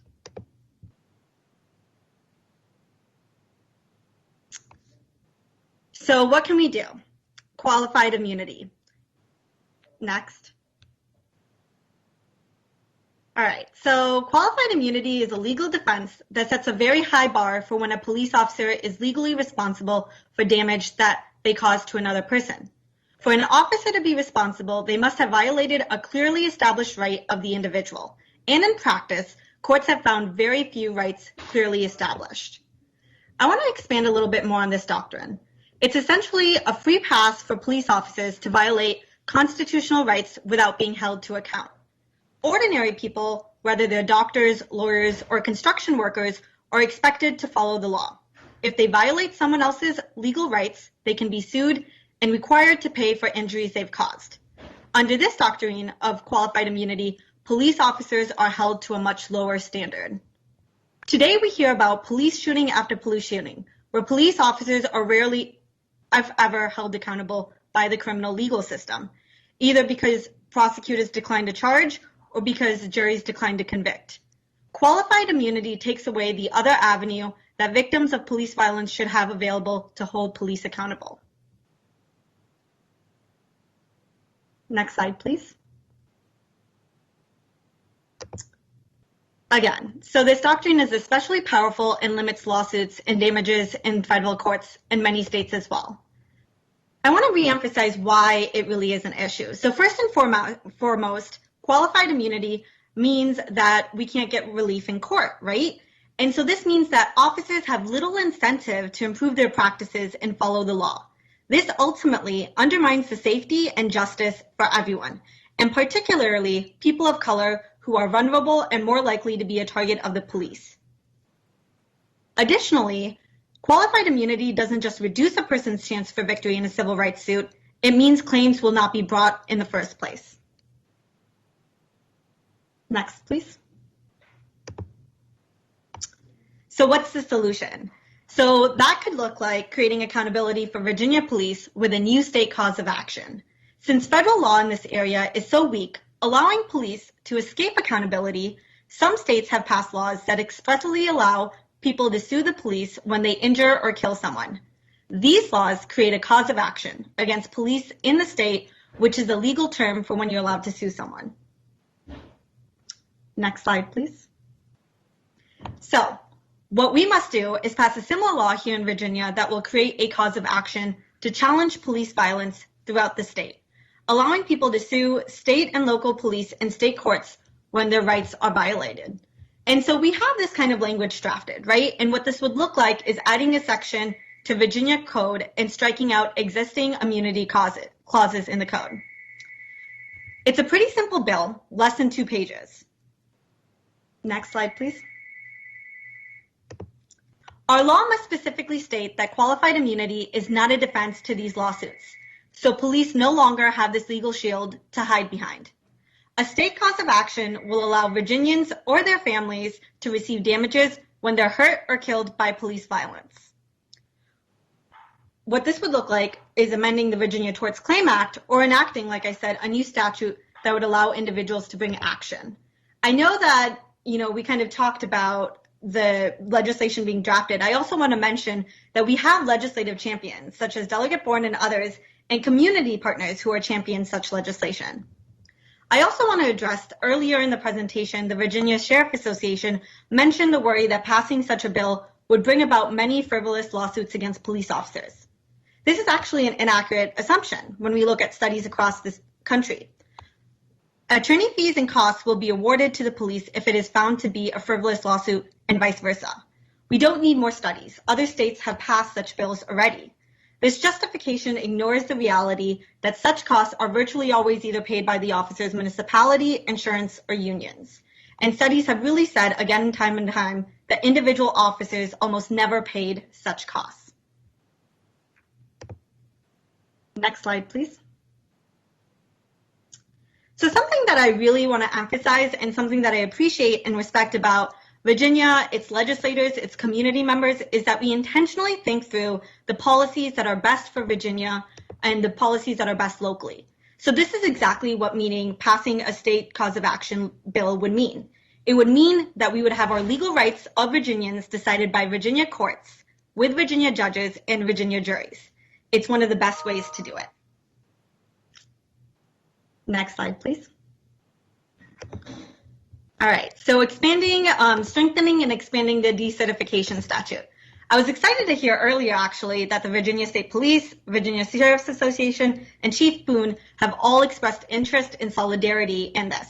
So I won't go over any of the details that have already been said, but we'll expand on what potential legislation may look like.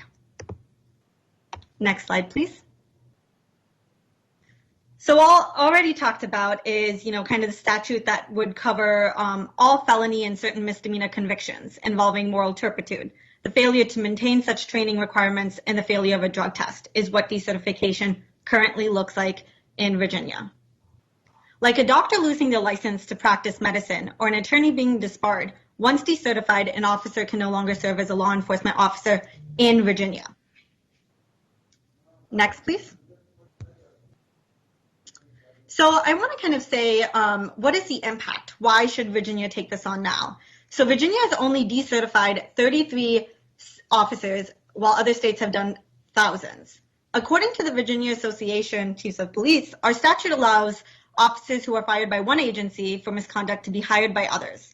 This happens frequently and is quite unfortunate, especially when there's issues with officer integrity, lying, violations of departmental policies as well.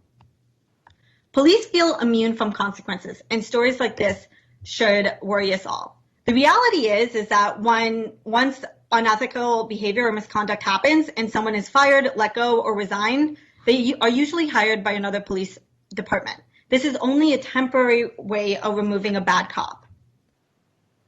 I also want to state that we've only certified 13 officers since 2016, and we know that's not the reality of where we should be. So we know the statistics, so it's time to expand decertification and include unnecessary use of force and unethical misconduct.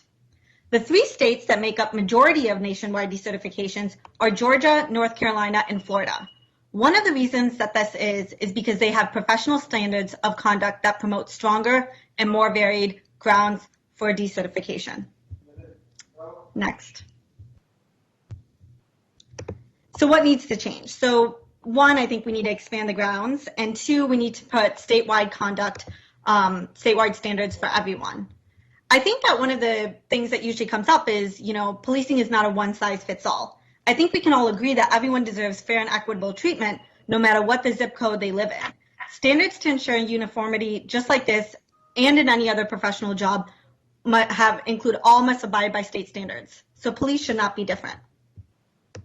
Next. So I'm going to kind of, I know that time is running near, so conclusion, I think this is possible. It's feasible, and I'd like to say why. Next.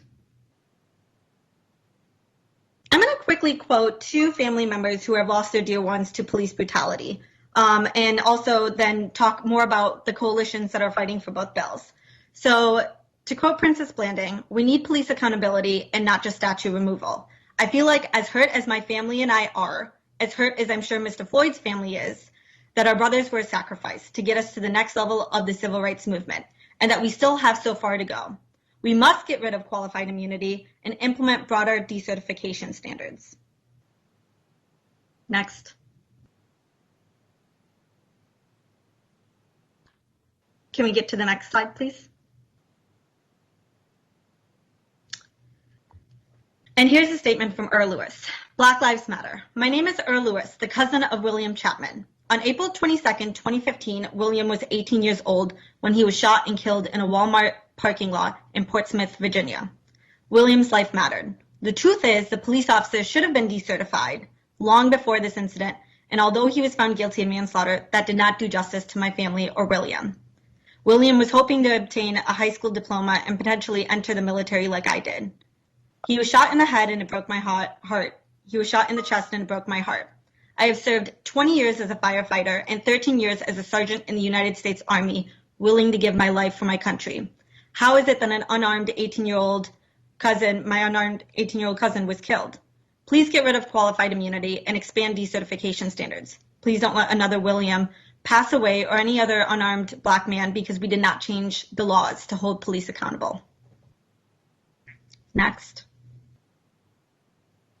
And so here's a slide kind of all the coalition and groups across Virginia that are in support of these two bills.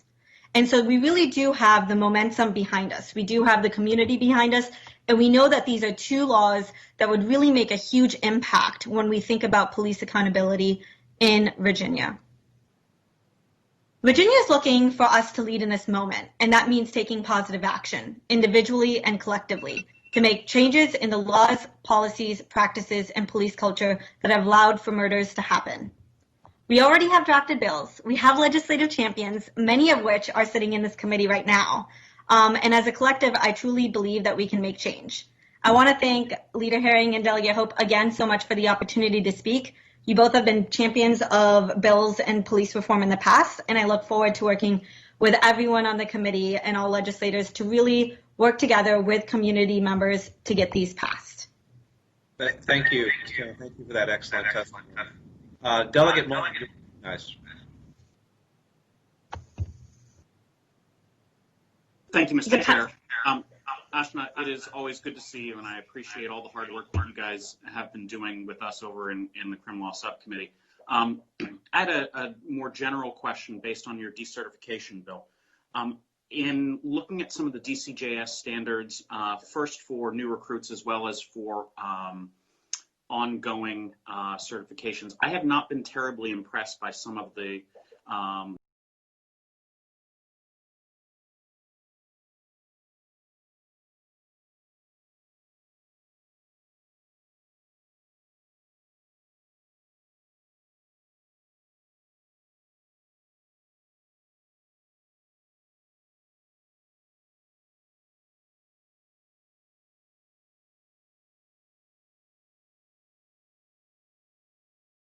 DCJS standards that we already currently have. So to give teeth to not particularly impressive standards is only one part of it. Do you or organizations within your coalition have some suggestions about how we can improve some of the DCJS standards that are already existing? The short answer is yes, we do. And we would love to work with legislators like yourself to really expand on that and really do put some teeth behind that. Eden, is there anything that we'd like to add at this moment? Yeah. No, nothing on that end. But yeah, I think that that's definitely going to be something that we build upon as we develop. Thank you, Delegate Mullen. And thank you, Ms. Khanna. There are no other questions from members, so we thank you for your time and being here today. We really appreciate your testimony. Next speaker is Colonel Maggie DeBoard. Colonel DeBoard is the Herndon Chief of Police. Colonel DeBoard, thank you. Welcome for being here. We appreciate you coming this morning. Still morning. It's afternoon. Thank you. Good morning, Chair Hope and Chair Herring. I am Maggie DeBoard. I am the Chief of Police for the town of Herndon. I'm also the first Vice President for the Virginia Association of Chiefs of Police and also their incoming President. I really thank you for your time today. I do not have a PowerPoint, which I'm actually happy about at this point because I can, going last, I think in the order, I don't want to be repetitive, overly repetitive of what's been said. But I certainly, want to speak directly to you and the other members of the committee about the issues today. Reform is critically important to us at the Virginia Chiefs of Police, and we have actually been proactively working on this issue for many months, and we want to be part of that meaningful reform with the goal of increasing our professionalism and our standards across the state. That's really our mission. We were the first to come to the table offering initial proposals for change that we presented to the governor on June 7th. And we also sent our initial report to the General Assembly on our recommendations, which we hope to build on with much of the discussion today. I will say that I truly align myself with many of the comments that Colonel Settle and Chief Boone have already talked about, but there are several key areas that we feel as Virginia Chiefs that we can see reform having a significant effect on professionalizing policing and really strengthening accountability. And that's, I think, largely what we're talking about, professionalizing our standards and accountability and increasing that accountability throughout all of our agencies. The first step for that, for us, is truly accreditation. There are currently 130 out of 365 agencies in Virginia that are accredited either through LESI, the state-sponsored accreditation, or through CALEA, which is our national accreditation. Regardless of which way an agency goes, we truly feel that it should be the goal of every law enforcement agency in the state to achieve accreditation. Many of the policies that we're talking about that we want to legislate, bias-based policing, duty to intervene, use of force, all of these policies, hiring standards and practices, they are part of that accreditation process. So in order to be accredited, you have to have those types of policies in place within your agency. We do, although accreditation is a part of that, we do feel that some things, truly do need to be legislated. But just as a starting point, if you're accredited, you will already have progressive policies in place because you have to come up with review every 4 years in order to be accredited. So we should keep in mind that, as you all well know, accreditation does not come cheaply. Even through the state accreditation, even though there's not a cost for that, there is a significant cost of staff time to put those things together. So that's a starting point for us, and that should be overarching about everything that we do. So one of the things that the decertification statute. Not only do we agree with strengthening decertification and hiring standards within the state, we actually have already been in front of this issue, and we have already proposed legislation to strengthen that certification. There is nothing more frustrating from a chief standpoint to fire an officer or have an officer resign in lieu of termination only to see that officer go to another agency and be hired. It's a very frustrating place for us. And oftentimes we have officers or agencies who don't even contact us about a prior employee. And so we don't have the ability to speak. But our decertification statute really is based almost entirely on criminal. And most of the time we don't lose officers based on criminal. They're based on integrity violations or use of force patterns or bias patterns or performance issues. So our legislation, which we've actually sent to Senator Serval and Senator Locke this morning, we'd also see that include not only just termination of an officer for a Brady violation, which are integrity, truthfulness violations, excessive force, either a single egregious incident or maybe a pattern of smaller incidents, or bias-based thing. We would like to see that included, but not just termination, but anybody who resigns in lieu of termination, so that we have that ability to put that decertification in the process. The other part of that is changes are going to be needed to the hiring and background process.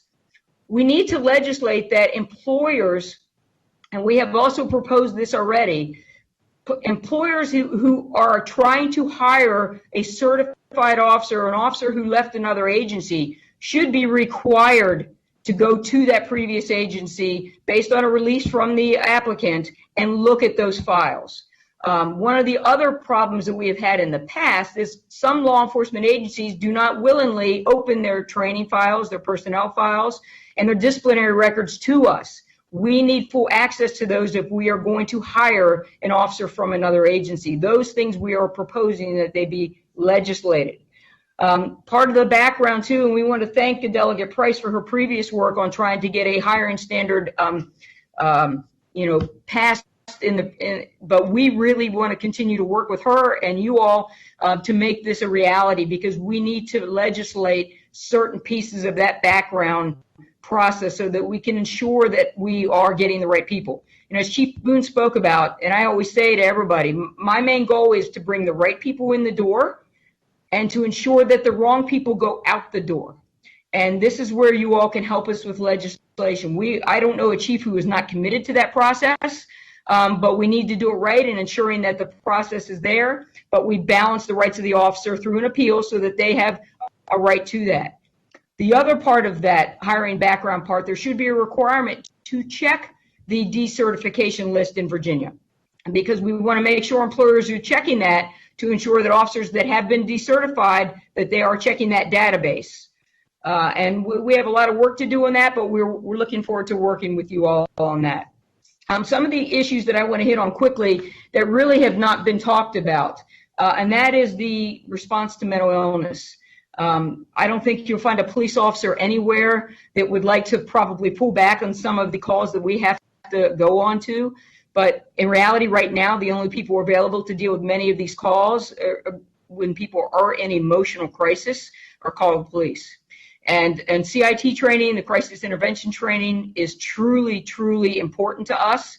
And even if we develop other response models, we have to maintain our training for police officers and sheriffs on crisis intervention, because oftentimes we don't know what we're going to, or that is a part of another larger criminal issue that we are dealing with. What we would like to see on the Virginia Chiefs Association is a development of a co-response model, where you pair a crisis intervention counselor or social worker with a police officer or sheriff, so that the safety piece of that response is embedded there. That if the badge is a turnoff and it causes a bigger problem, we can step in the background. If safety's a preeminent issue, we can step forward in that background. But that would allow us the ability to handle those more effectively, more efficiently, and hopefully in a much more de-escalated manner. So that is what we would like to see happen. That is a funding issue, and we're hoping maybe that can be looked at the regional level to best utilize the funds that may be available to jurisdictions. But we have no problem with diverting calls to other areas, and let us focus on the true criminal issues. A couple things I want to hit on too, just really quickly about the militarization of police that was talked about earlier. In my opinion, and I speak for myself, but I know I speak for many chiefs, what I wear, what equipment I carry is not as important as really what is militarizing police. Really, what will cure that is how communities view the police is not based on what I wear and what I carry. It's based on the relationships that I've established with my community and the trust that I've earned very hard. But we have to be careful about balancing that as well with the active shooter incidents and the other high risk areas that law enforcement officers have to go to. We have to create that balance. But it really starts with the relationships. If the relationships aren't there, that viewpoint is going to come to the forefront. Regarding training is critical to us. We have already pushed out a bias-based policing online module available for every law enforcement officer in the state of Virginia through the VACP training portal. That is an excellent training that is free to all of our police officers around the state, and we actively have people engaging in that. And we are looking to put together, actually we have put together, although it has not been formalized and put out yet, a certification for law enforcement leaders and commanders, because we truly believe that leadership is important. And I want to speak just briefly, and I know my time is almost out here, but directly to Delegate Scott, and I think Delegate Bourne spoke about culture. Culture is critical to our agencies, and we are looking to develop a culture of professional service, of accountability, of transparency, and integrity, fairness, and compassion. That is really what we need to continue to develop. The VACP is committed to that. We are working on that through our certification program and online training, and that'll be pushed out more and more as we go through. But we couldn't agree more on putting those training pieces in place and standardizing those high-risk areas like decertification, use of force, those areas across the state, especially those high-risk areas, so we can see some standardization in that approach. And I be respectful of your time and the other committee members. I will yield the floor now to you for any questions that you may have. Thank you, Colonel DeBorg. Thank you for that testimony. You did mention that you sent some legislation on decertification to the Senate. I'd ask Yes, that you sir. do the same to Leader Herring and myself. We'd like to take a look at what you're proposing specifically. Absolutely. I appreciate you doing that. Are I there think questions? that's Yeah, thank you for that. Are there questions? Delegate Wilt, you're recognized. Thank you, Mr. Chairman. Colonel, you mentioned there in your presentation that you would be happy to transfer calls to others. And I took that in what you were talking about with healthcare professionals. So can you walk me through that process that, what happened, 911 call comes into your department. What criteria do you or your staff use to say, this is a mental health, we'll send them or we need to go? Can you help me with that? Well, right now we don't have any other options, but what we tried to do based on the scenario is send an officer who's fully trained and has been to the advanced crisis intervention training. That's our first goal. If we know that there is a emotional crisis response involved, sometimes because I work in a smaller community, we know our community very, very well here. So sometimes we'll adapt response based on somebody who's had great success dealing with that individual that may be on duty. We have resources we can call to work with us, but they're not readily available. We do work with providers when we can, but our goal is to get on scene and provide the resources necessary to get that person help. It is strictly to do that. And sometimes we can make phone calls, we can make connections via phone with crisis counselors. That's an easy piece for us. Other times it involves us taking physical custody of somebody and transporting them somewhere to get the help that they need. Most of the time it's us trying to de-escalate the situation, stabilizing that situation, and then getting the help or resources to them or to a family member to make sure that everybody stays safe. Thank you, Colonel DeBorg. Are there other questions? Delegate Price, you're recognized. Yes, thank you, Colonel. Piggybacking off, and Mr. Chairman, piggybacking off Delegate Wilt's question, is there a mechanism, maybe if you've heard of the proposed Marcus alert, that the family could use if they were with someone that was going through a crisis to let someone know ahead of time what type of crisis it was that might be able to differentiate between when someone feels like they're in danger from someone that's doing it on purpose as opposed to someone who may be in crisis, and if that's on the front end of letting someone know, what's going on. And then on the back end, can you just tell us a little bit about some of the other forms of training that you may have as it pertains to mental health, but also those that might be under the influence of a substance or have developmental disabilities? Can you talk a little bit about that once you all respond? Yeah, so the first part about the family calling in, it's really critical if a family member is actually making contact with a 911 center to communicate the details of what may be happening. But keep in mind that our goal is the safety of everyone, including that person in crisis, not just the people around them or us by any means, it's including that person in crisis. And oftentimes we're hampered by not having enough information on different people. We've talked about for our communities, putting special needs registries on file for people that we deal with frequently in the community. We have been looking at that here in Herndon. So let's say there's somebody who has autism that we deal with frequently, but maybe somebody doesn't know that if we have a voluntary registry or somebody can register about somebody who's in need, we know a little more about that person. That's an idea we have come up with here locally to look at. But whatever information we can get from the family would be critical. If they are calling a 911 center, that means there is a significant concern for safety and we would be dispatched. If we're in a co-response model, then we would have the crisis intervention counselors with us that would help us not to become the primary in that event.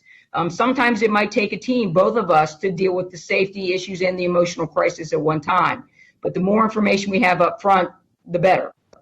So communication is key in that. And training our dispatchers to ask those questions is also key to that. The other part you talked about the training. CIT training covers a wide breadth of different types of needs and problems. And it's not just somebody who's in emotional crisis for an issue. It might be special needs, disabilities. All those things play a part, but there are different trainings for dealing with autism. There are different trainings for people who deal with Down syndrome or other parts. People who are victims. There's all types of things out there, and that training is critical, and that ongoing training is necessary. So we have to look at the full breadth of that and know what resources are available, but more importantly, officers have to have immediate access to those resources in order to utilize them, because time is often of the essence for us to be able to basically stabilize the situation until we can get more help there. Delegate Bourne, you have a question.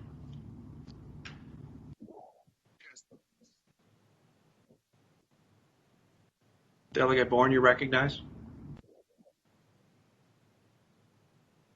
Comment or record. Delegate Bourne.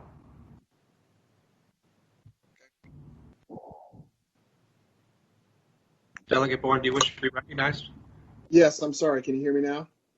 We can hear you just fine. All right, perfect. Colonel, this is less of a question, or I guess it's a request, so it might be a question. One of the things that I'm working on for this August 18th special session is trying to codify the exact type of bilateral response, and Delegate Price referenced the Marcus alert. And so I guess my request would be if my office could reach out to you to sort of get some ideas about what that might look like.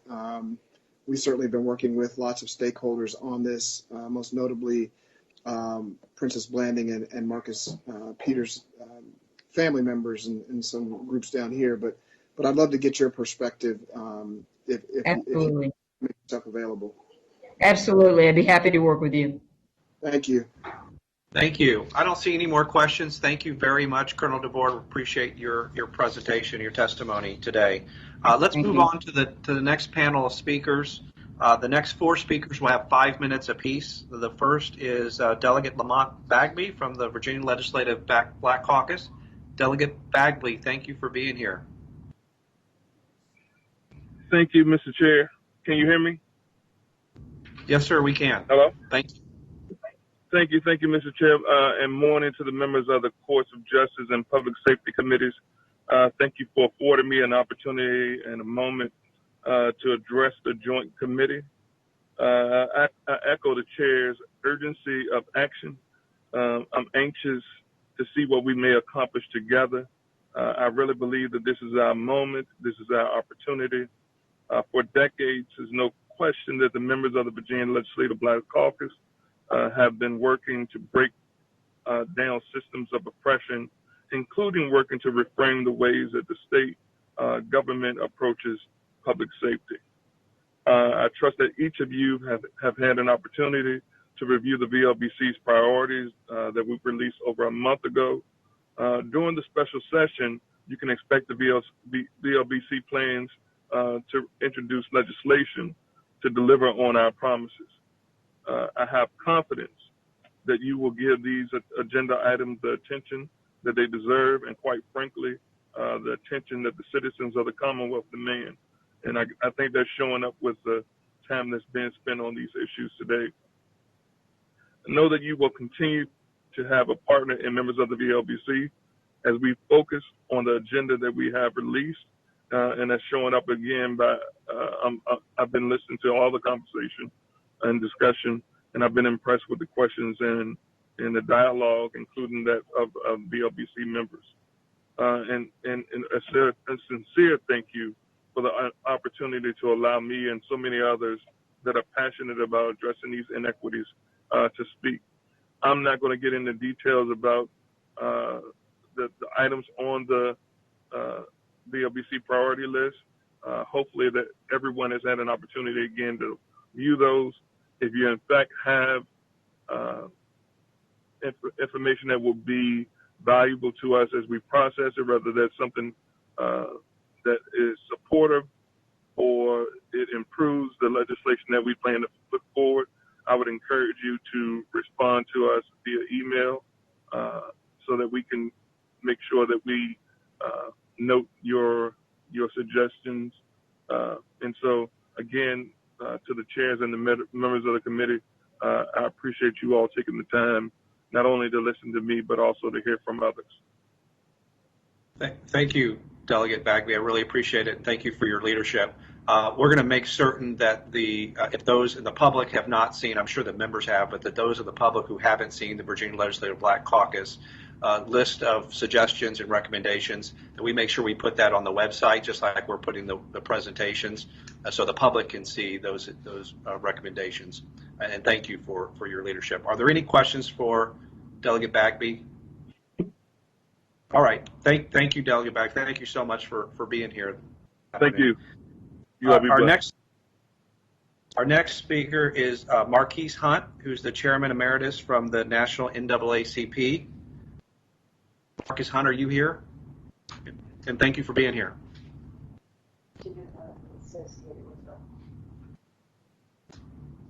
Marquise Hunt, are you there?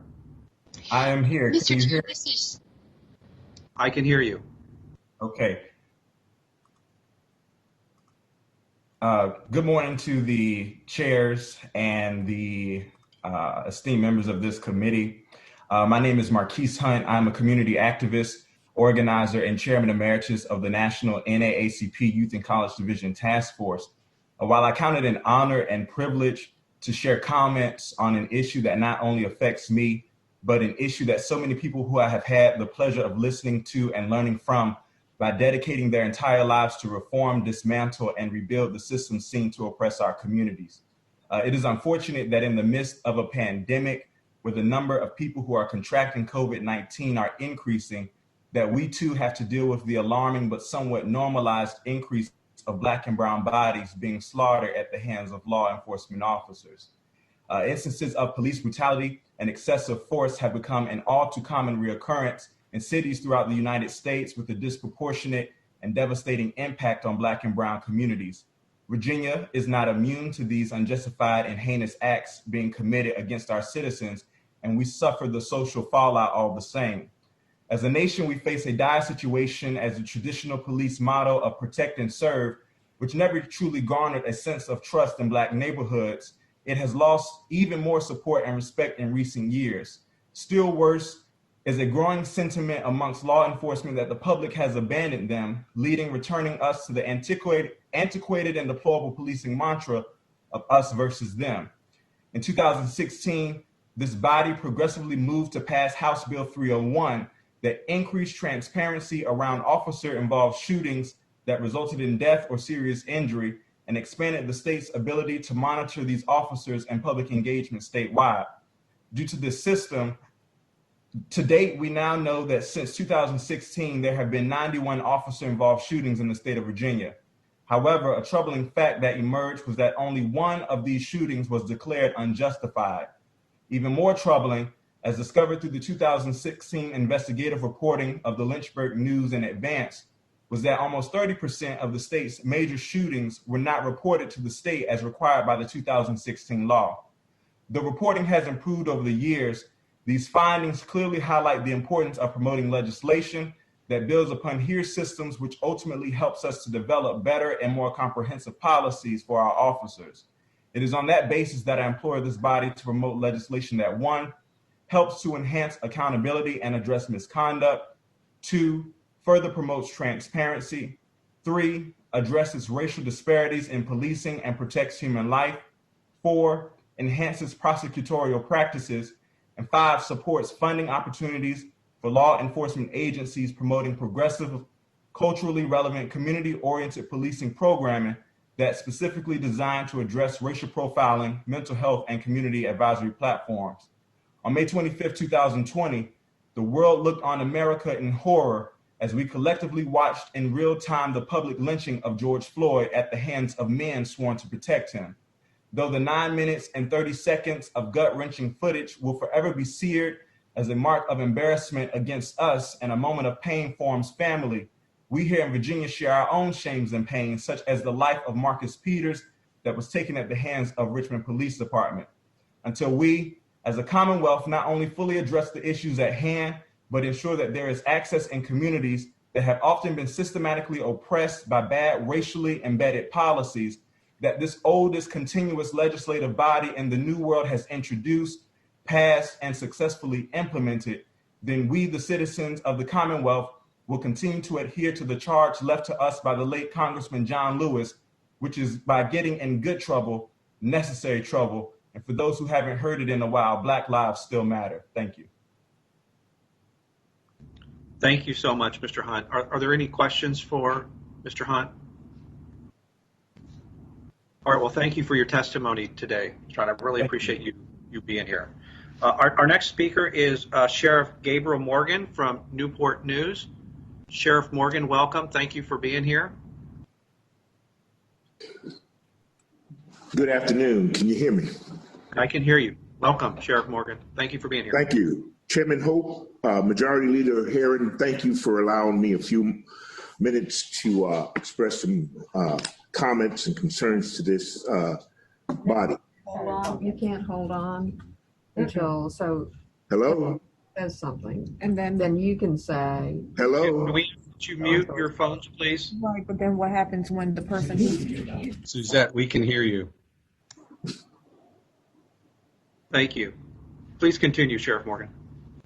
I do not have a PowerPoint, and as much as I was told I would only have 3 minutes. So I will go through some topics rather quickly and then hopefully leave time for some question and answers. I won't go in too much into my background other than to say that I've been in law enforcement now 44 years, and I have served every governor since Gilmore on issues of law reform in the Commonwealth. I just concluded my chairmanship as the chair of the Virginia Law Enforcement Professional Commission.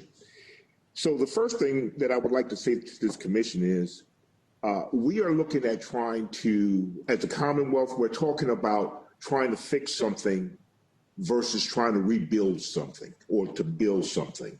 And I will tell you that in the short term, yes, we need some immediate change, but we need to begin to think and reimagine law enforcement. What I have seen over the years from opioid, from mental health, overall, every failure in our society has fallen in the laps of law enforcement. We have to do better as a society, and we cannot allow the police agencies to be the de facto for everything that fails.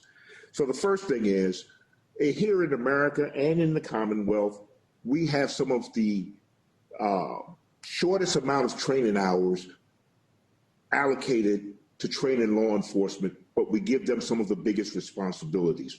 Not even a judge can take you off the street without paperwork, but a police officer can. DCJS only requires 400 hours of training, and here in our local academy, we're doing somewhere around 760 hours, almost double what DCJS mandates. But I'm here to tell you it's not enough. If we look at Germany and some of the other countries, their training goes 2 to 4 years sometimes. And the reason for that is it takes a while to get folks where they need to be. So the first thing is, again, we need to reimagine what is it that we want police agencies to do and what that should look like, and then formulate the training around that. Right now, we're doing a hodgepodge. You know, we have problems with mental health, then we do CIT, 40 hours of training for CIT just to try to deal with that. Well, at the end of the day, we need to look at it holistically. The next thing I want to talk about is decertification. You've heard a lot about decertification. Let me just give you one example. I won't call the agency's name. We had an agency where an individual working drugs lied about the testimony received by an informant. That person was already under investigation. They were wearing a wire.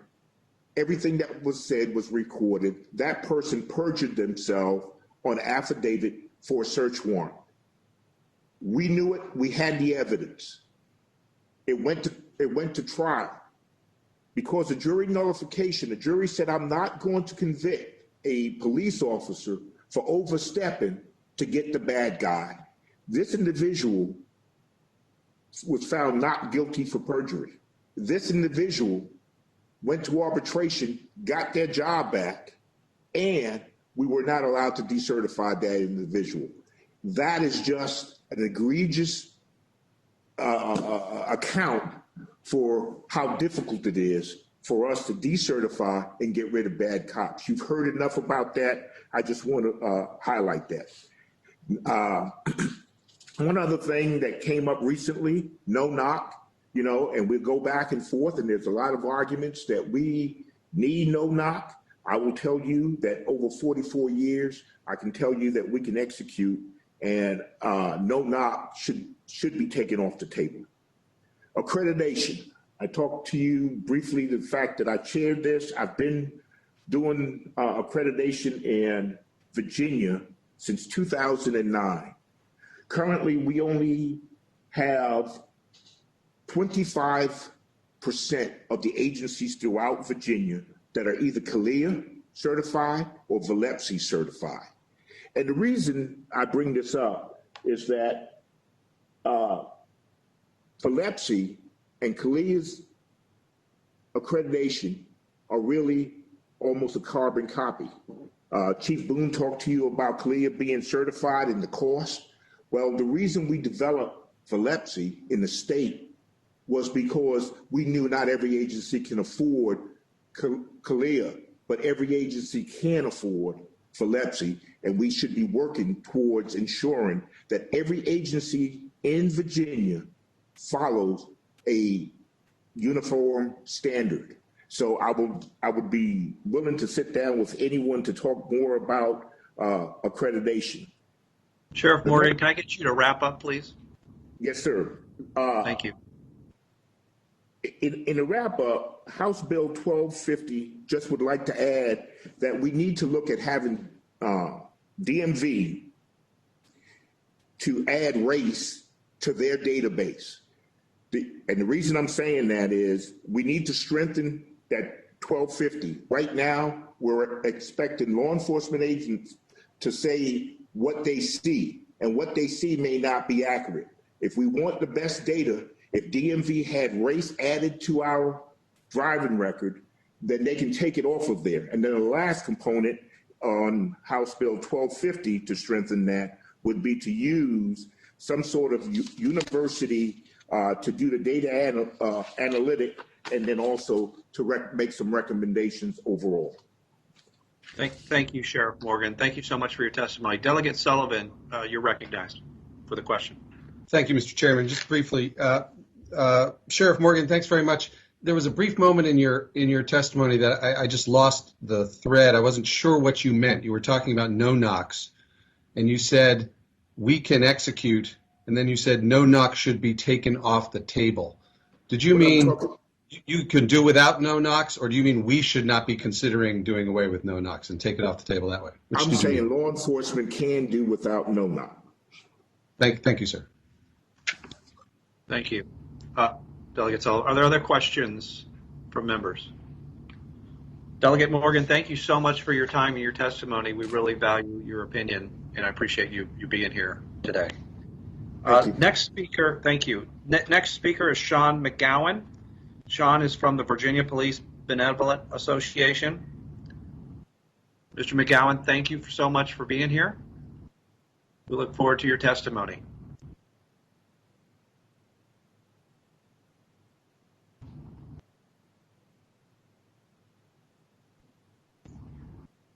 Mr. Chair, Sean McGowan is in the room. Sean McGowan, if you can unmute your microphone.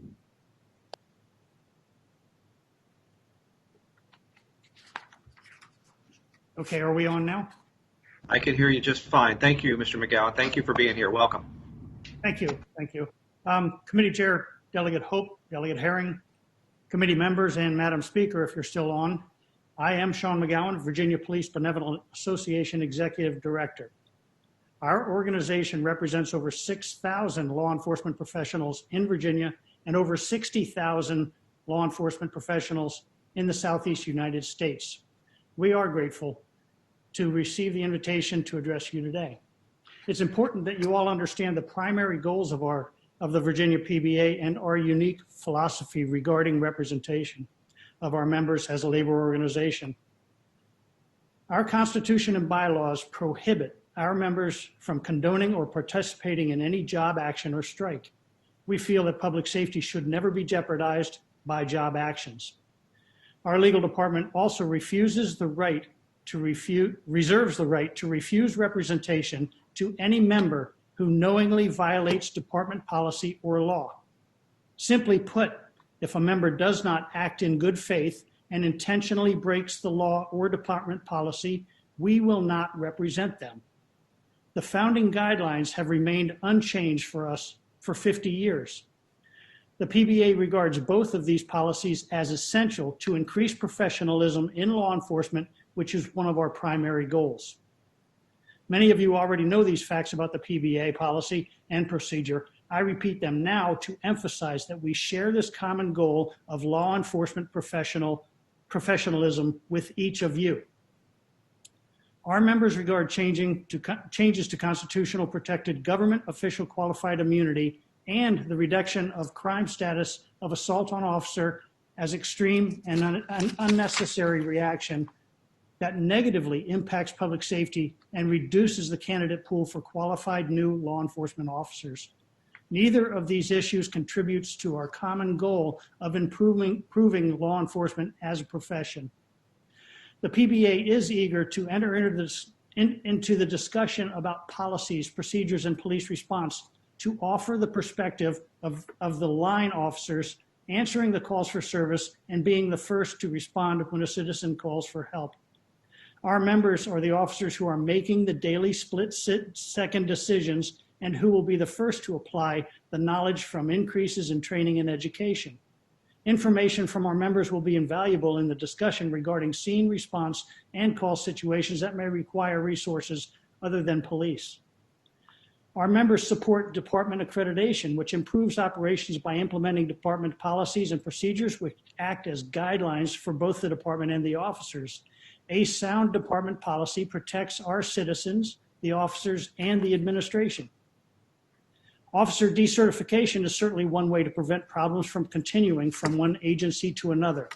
As an organization, we have no objection to the decertification process that affords the officer with due process. Our ultimate goal is to have Brady and Giglio law can be incorporated into the decertification process, which hopefully would give a level of due process to Brady and Giglio issues. That due process is glaringly absent in current law. Protecting bad officers is not and never will be an acceptable goal of the PBA. Our organizational policies and practices display to all that a disregard for law will never be tolerated. As I said before, we share many common goals, and we look forward to working with you to achieve them. Our members hope that during this special session, you will take the time to consider that improvements we all agree on need to be subjected to the full legislative process during the 2021 session to avoid the possibility of unintended consequences that could result from legislation hastily pushed through a special session. Thank you for the opportunity to be involved in this important discussion, and I'm happy to take any questions or any of you to contact me at any time. Thank you, Mr. McGowan. And I understand congratulations are in order because you had a new grandchild. So congratulations to you. Thank you. Delegate Price, you're recognized.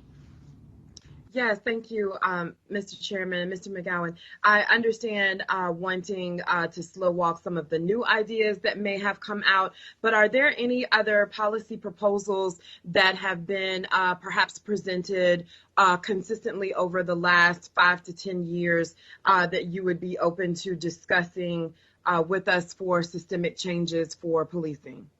Oh, absolutely. We would love to give our perspective at any of those discussions.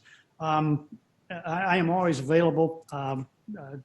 Delegate Herring has my personal cell, as do many delegates, and I would absolutely make the time anytime you would like to enter into those discussions with me. But we give a unique perspective. We are the voice for the line officers, the ones that are out there, again, making these split-second decisions, and I think it's critical to have their voices heard. Thank you, Delegate Price. Are there other questions from members for Mr. McGowan? Okay, well, hearing none, I appreciate it very much. Thank you, Mr. McGowan, for your testimony. We really value your opinion. Why don't we go ahead and then move over to the public comment portion. This portion is that we're pulling in the public to speak 3 minutes per speaker. And I will be somewhat lenient, but also I want to be respectful. So everyone try to keep your comments within 3 minutes. Our first speaker is Bonnie Burkhart. Bonnie, we're going to ask you to come in to offer testimony. Mr. Chair, Bonnie Burkhart is in the room.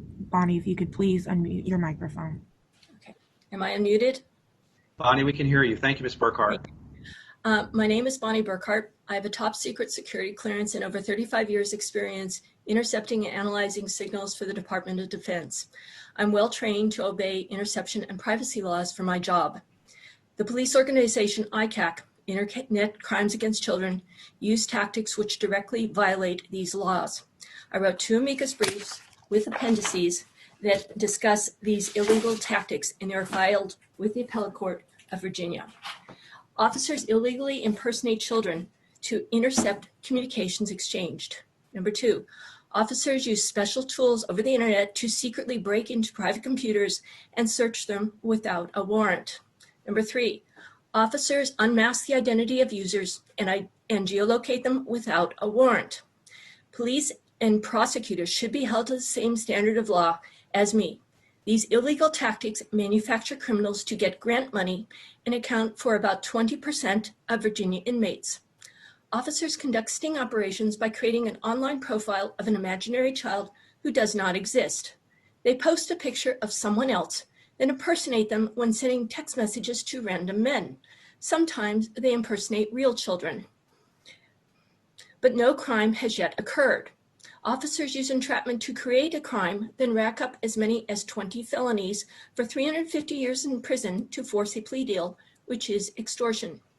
The interception law clearly states such person must be part of the conversation, not an impersonator, not an imaginary person. The law provides no exceptions for police. I met with Stafford Sheriff's Department to discuss my complaint. I said, you can't intercept or invent a person to intercept communications for you. Major Lenhart replied, I bet you can. Not that that doesn't mean it's right. This has been going on for years. If it was illegal in the state, somebody would have stopped it by now. When I worked up in Fairfax, there was a whole unit that did nothing but troll on the internet. There are thousands and thousands getting arrested for this. The law only applies to wiretapping a telephone, right? I read the law to him, 19.2-62.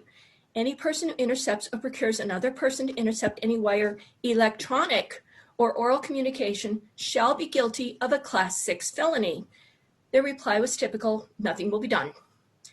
To identify which computers to remotely search, detectives have a database which inventories the content of people's private computers, data obtained without a warrant. It contains IP addresses, file names, subscriber info, and hash codes, which they use to fingerprint the exact content on computers. Breaking into files and taking transactional records violates 18 U.S. Code 2701, the Stored Communication Law. We need to respect the cops on the street, but ICAC is manufacturing criminals for money. We need to defund ICAC's illegal operations, overturn their convictions, and hold officers and prosecutors accountable. Thank you. Thank you, Ms. Burkhart. Our next speaker, and just a reminder to all the speakers, we encourage you to please turn on your camera, if you don't mind. Next speaker is Dhruv Rungta, and I apologize if I butchered your name. Dhruv Rungta.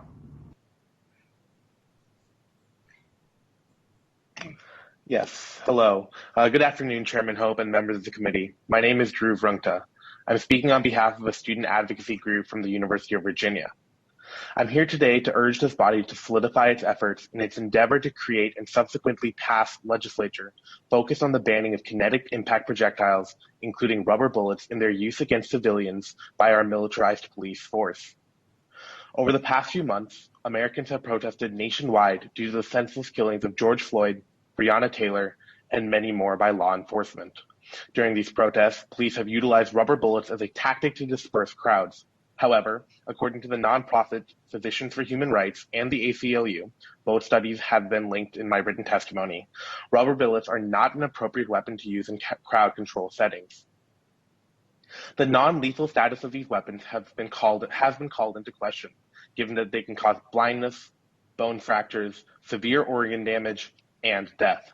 A meta-analysis in the British Medical Journal, again linked in my written testimony, found that 15% of patients treated for kinetic impact projectile injuries were permanently disabled and 3% of patients died from their wounds.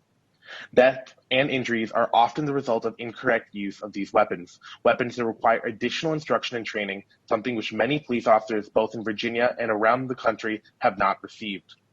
Let us establish that these devices are called non-lethal weapons that have been documented to be used by our law enforcement agencies against peaceful men, women, as well as children, resulting in hundreds injured and dozens dead, fostering resentment and a sense of despair in what we describe to be the land of the free. How can we argue to be a beacon of hope for the world when we are not a beacon of hope for our own people? Again, I urge this committee to consider the ramifications of the continued use of these devices and the immediate benefits of banning their use. Thank you. Thank you so much. I appreciate your testimony, Mr. Runka. Our next speaker is Elizabeth Carr.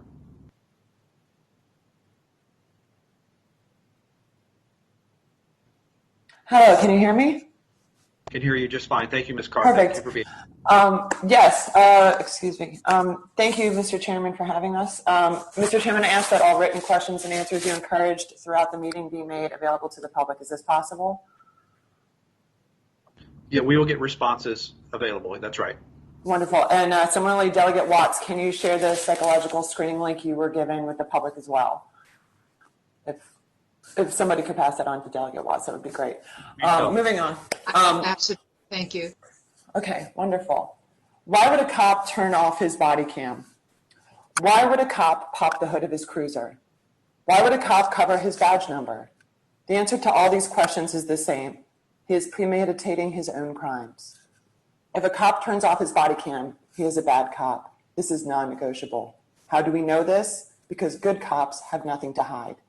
We taxpayers paid for the cameras. We demand they be turned on, kept on, data downloaded properly. It is for our safety, for everyone's safety. All cops statewide must have body cameras on for the entirety of their shift. Please pass legislation that requires body cams statewide. Pass legislation that makes tampering with, turning off, obscuring cameras, microphones, and identifying information illegal and punishable. Cops should have consequences for turning off or obstructing cameras. Cops who do this have repeatedly proven they cannot be trusted to do their job safely and fairly. First and foremost, they should be decertified, as Ms. Khanna mentioned. No recertification allowed, effectively permanently fired, which means they cannot rejoin the police force anywhere in the state of Virginia. Secondly, in the absence of their own body cam footage, Leo verbal testimony should be inadmissible. Third, the infraction be made public information. By allowing any police violence through omission, you encourage all future police violence through omission. All future blood is on your hands if you do not pass legislation now. I yield the rest of my time. Thank you so much, Ms. Carr. Our next speaker is Breanne Armbrust. Breanne Armbrust.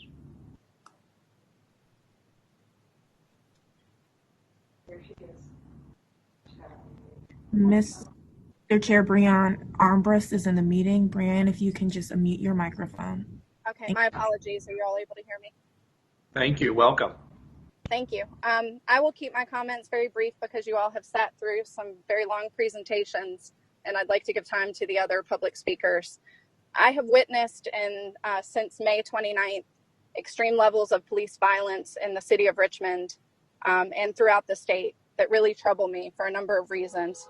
I am very hopeful that we can take action and that you all will take action as state legislators to limit the ability of local and state police to use chemical weapons such as tear gas and rubber bullets against protesters or anyone in our cities throughout the state.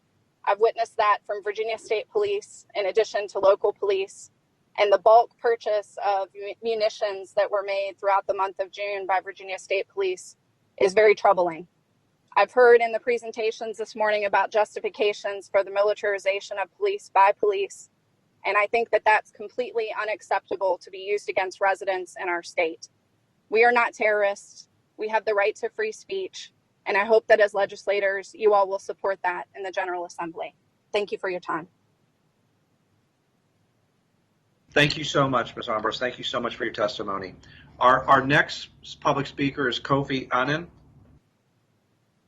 Mr. Annan, thank you for being here. We appreciate your testimony.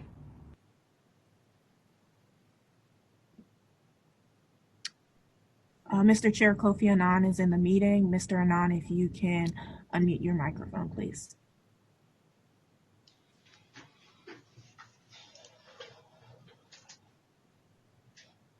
Yes, hi, good morning.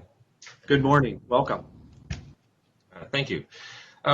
Thank you, Chair Watts, Chair Herring, Hope, and Chair Bourne for this opportunity. My name is Kofi Annan.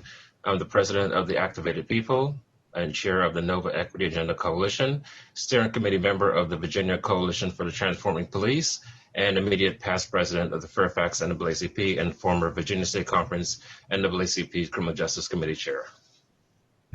Our country remains in the midst of the largest and the longest running mass protests ever witnessed. Why? Why is that?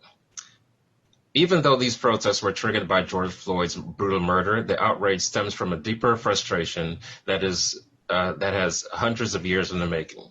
More importantly, these protests stem from the desire to see real change. In June, the Activated People-led Virginia Coalition for the Transforming Police formed with the mission of addressing these harmful policing practices. The coalition convened a series of listening sessions with over 500 citizens across the Commonwealth, and what we heard was that people wanted police involved in fewer issues, and they overwhelmingly said that they didn't trust the police to change their own culture or to hold themselves accountable. The result of these listening sessions is the Reimagined Police Package, which I shared with in the chat, and hopefully it gets to you with the full list. The comprehensive list of legislative priorities, which has garnered support from dozens of advocacy groups such as Justice Forward and other nonprofit organizations and religious institutions across the Commonwealth, aims to reduce police responsibilities and budgets and transfer non-criminal offenses to organizations that are better equipped to handle people experiencing mental health crisis or emotional trauma, while also preserving the sanctity of life. The Reimagined Police Package also aims to improve the quality of the men and women who are allowed to wear the badge and bolster transparency and accountability mechanisms by placing more control into the hands of the communities they serve. We demand that our police we demand that you defund our police and put that money into the programs that uplift underserved Black and Brown communities, such as affordable housing, education, teachers, counselors, drug and alcohol treatment, mental health programs, and homelessness prevention programs. We demand greater transparency and civilian oversight at all levels, stronger use of force standards, and greater accountability, such as ending qualified immunity and stronger decertification standards. And finally, we demand that the police be taken out of our schools because Black and Brown babies' lives matter too. We all want safe and orderly classrooms, but no one should want or expect our law enforcement to become entangled in disciplinary issues that should otherwise be handled administratively. School resource officer programs nationwide have rocketed the school-to-prison pipeline into hyperdrive, and Black and Latinx children are paying dearly. Changing the standards of conduct will not produce the results that we seek. For example, in Fairfax County, the memorandum of understanding was changed in 2018, yet 2 years later, the recent data show that these regulations were not being followed, and hundreds of Black and Brown kids were still being charged with crimes such as disorderly conduct, trespassing, larceny, and assaults. We're not just marching for justice for George Floyd, but we're looking forward to a better future. Thank you for the time. Thank you so much, Mr. Annan. We appreciate your advocacy and being here today. Our next speaker is Michael Harvey.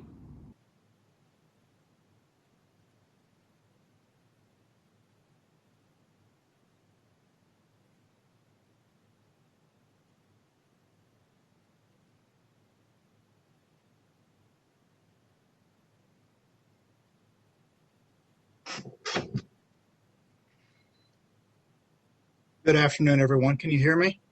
Can hear you great. Thank you, Mr. Harvey.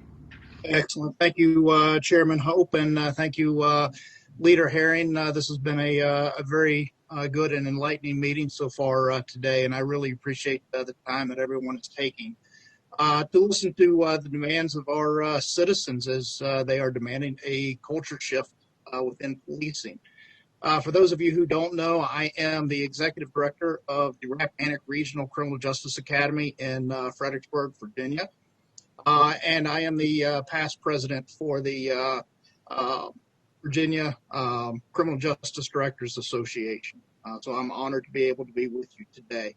Certainly there's many things that you all can do from the legislative and the administrative side that we've heard from our chiefs and our sheriffs this morning to ensure that our agencies and our officers are held accountable and are transparent to the public for which we serve.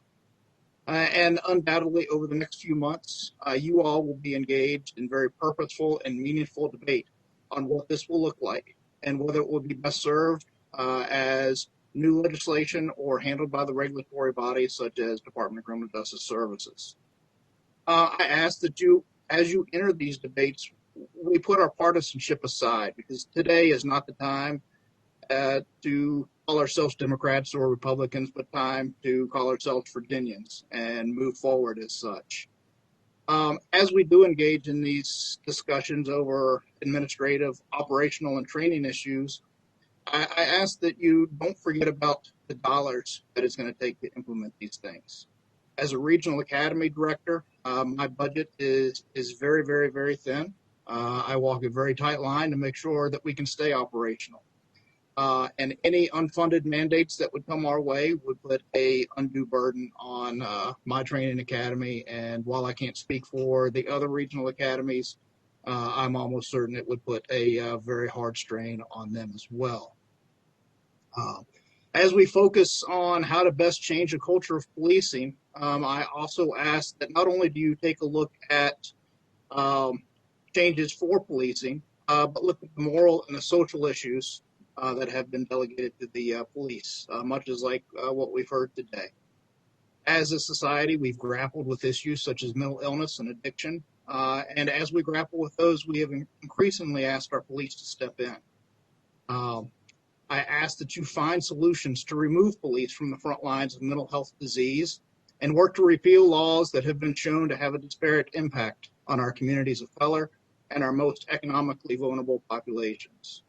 I worry that if we only look to change the culture of policing without also addressing these moral and societal issues directly affecting our communities, we will do little to change the distrust of our police by the communities that they serve. Chairman, thank you for allowing me the time to speak today. I really appreciate it. And I am always available if anybody has any more questions or concerns that I can answer.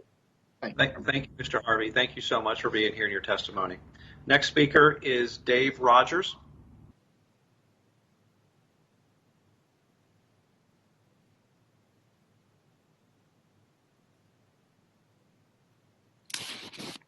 Hi, yes.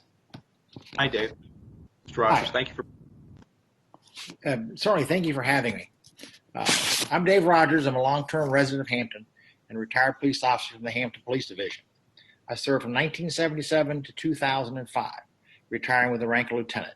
Most of my career was spent in operational assignments such as patrol and investigations, so I'm quite familiar with the responsibilities of being a first responder.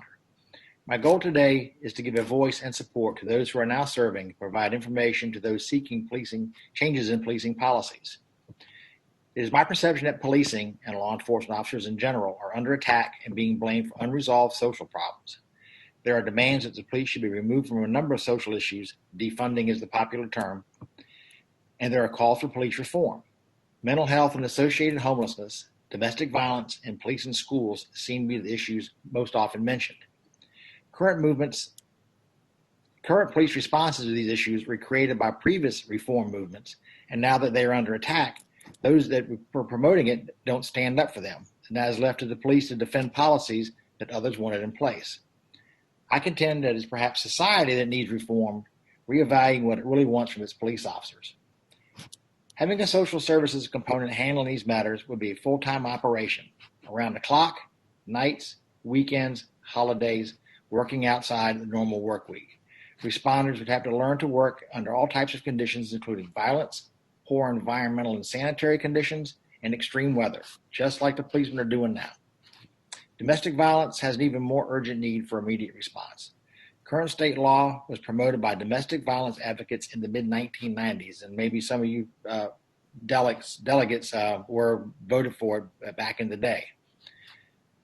We need to note, though, that assaults and homicides against domestic partners have dropped dramatically since they initiated the current policy, and despite occasional problems, police involvement in arresting the primary aggressor and obtaining protective orders seem to be working.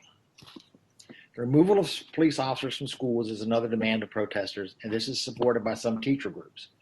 Law enforcement agencies did not unilaterally decide to place officers in schools, but did so in response to citizen requests that it be done. If you want to have police officers in the schools, say so publicly, as those pushing for removal are controlling the narrative. By far, the majority of police officers and law enforcement officers conduct themselves in a professional manner, frequently working in adverse conditions. This needs to be recognized and supported, as day-to-day policing has not stopped during the current social unrest nor the ongoing pandemic. The public still requests police services around the clock and during emergency circumstances expects a prompt response. Thank you and have a good day. Thank you, Mr. Rogers. Next speaker is Jason Fritz.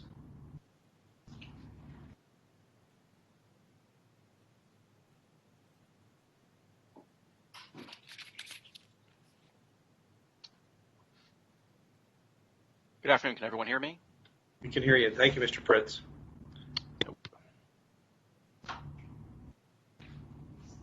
Good afternoon. Can everyone hear me now? I can hear you, Mr. Fritz. Thank you.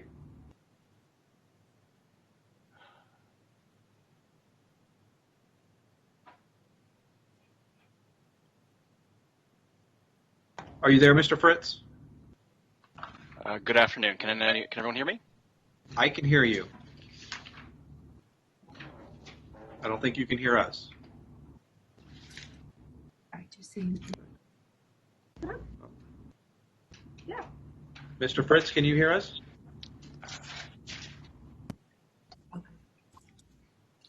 Hello? Mr. Chair, would you like us to queue up another person? Why don't we go to the next speaker while you work that out with Mr. Fritz, Michael Payne.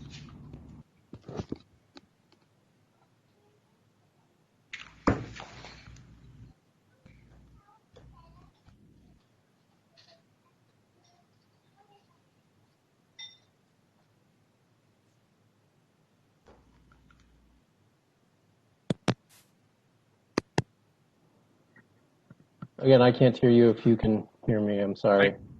Michael Payne, is that you? Yes, Thank hello. You for welcome. Hi, thank you, Mr. Chairman. I'm here today to speak on the topic of crowd control weapons on behalf of Physicians for Human Rights, a global organization that brings the expertise of science and medicine to the protection and promotion of human rights. For more than 3 decades, PHR has investigated and documented the health effects and harms caused by so-called non-lethal crowd control weapons. PHR has conducted investigations of injuries and deaths caused by these crowd control weapons around the world. We have reviewed cases upon cases of serious injuries, disabilities, and death attributed to CCWs. Our work that I highlight here today provides an overview of some health consequences of CCWs and examines their use in a variety of contexts. Kinetic impact projectiles, or KIPs, such as rubber bullets, can cause blunt or penetrative trauma. Penetrative injuries are those that pierce the skin or soft tissue. Blunt injuries are those that cause internal damage without breaking the skin barrier. Direct trauma to the eye from KIPs nearly always causes total blindness in that eye. KIPs can also penetrate through the eye socket and enter the brain, causing brain injury. KIPs can cause bruising of the lungs or heart, and penetration into the heart, into the chest may cause serious, possibly fatal injuries. Blunt trauma to the brain can cause concussions and contusions, as well as different types of intracranial hemorrhaging and skull fractures. KIPs have also been known to penetrate the skull or enter the brain tissue, causing severe brain injury. When KIPs are fired at close range, the risk for more serious injury is increased. When launched from afar, these weapons are inaccurate and can strike vulnerable body parts as well as cause unintended injuries to bystanders. Therefore, there are significant doubts that these weapons can be used in a manner that is simultaneously safe and effective. Chemical irritants such as tear gas and pepper spray, meanwhile, are inherently indiscriminate. Accordingly, the risk of exposing bystanders and individuals other than the intended targets, including vulnerable people, is high. Moreover, while the public perception may be that chemical irritants cause minimal transient harm, PHR research has identified troubling levels of morbidity and even instances of death caused by these weapons. Such injuries include damage to the eyes, including possible corneal burns, lacerations, or blindness, oral and gastrointestinal mucosa, which may result in excessive vomiting or blood vessel ruptures, including hypoxia, blood vessel ruptures, respiratory damage, which may precipitate respiratory distress, including resulting in hypoxia, respiratory arrest, and death, or cardiovascular stress, particularly for those with pre-existing heart conditions, which combined with respiratory distress also increases the danger of heart attack and death. In light of the dangers identified by PHR, we urge the Virginia legislature to restrict the use of chemical irritants and kinetic impact projectiles to only the most extreme instances that meet the tests of minimized, targeted, proportional force, and only as a last resort. Thank you, Mr. Chairman. And then we just have that. Thank you very much, Mr. Payne. I appreciate it very much. The next speaker is Richard Walker. Richard Walker is our next speaker.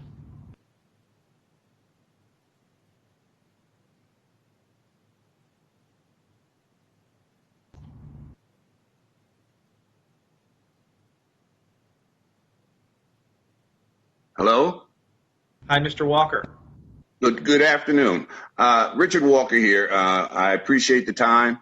To the respective chairs, thank you for the opportunity. I'm the founder and CEO of a grassroots nonprofit organization, Bridging the Gap in Virginia. As a direct result of my incarceration and release from prison and an inability to get gainfully hired based on my skills, knowledge, and abilities, I was being judged by my criminal background. I've since started that organization as a direct result that there are numerous individuals coming out of incarceration that will face this same dilemma. However, my main purpose of wanting to speak is dealing with expungements. Okay, I can quote Carter Glass back in 1902 that stated in the Constitution Convention for the Commonwealth of Virginia that if we continue to we'll disenfranchise individuals that have committed a crime, that will stop the darkies from being a part of our government. That is still taking place now.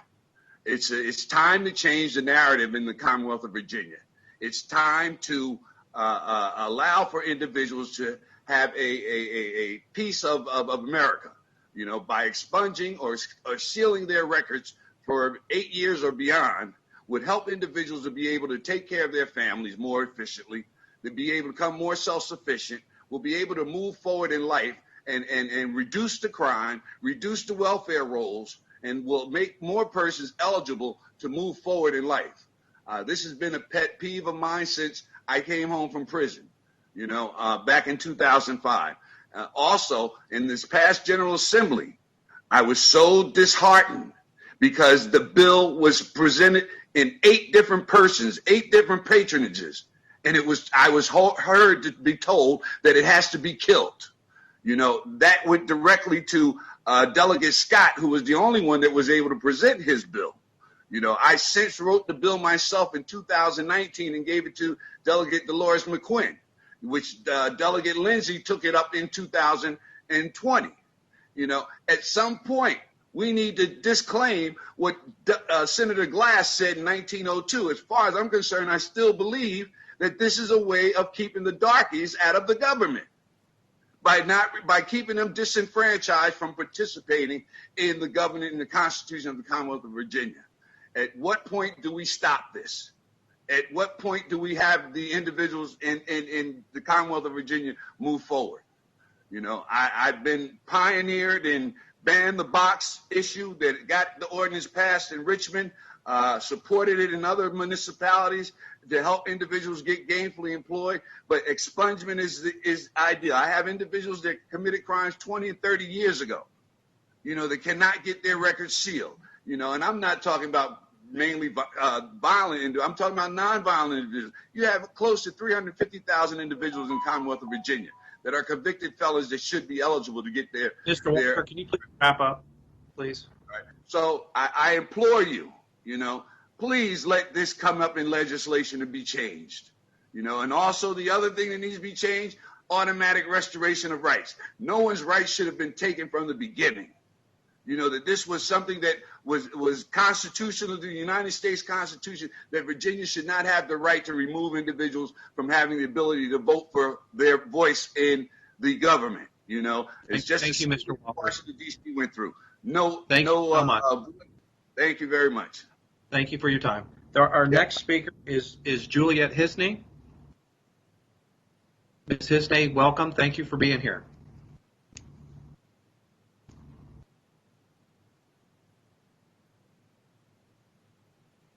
Mr. Chair, Juliet Hisney is in the room. Ms. Juliet, if you could unmute your microphone. Thank you.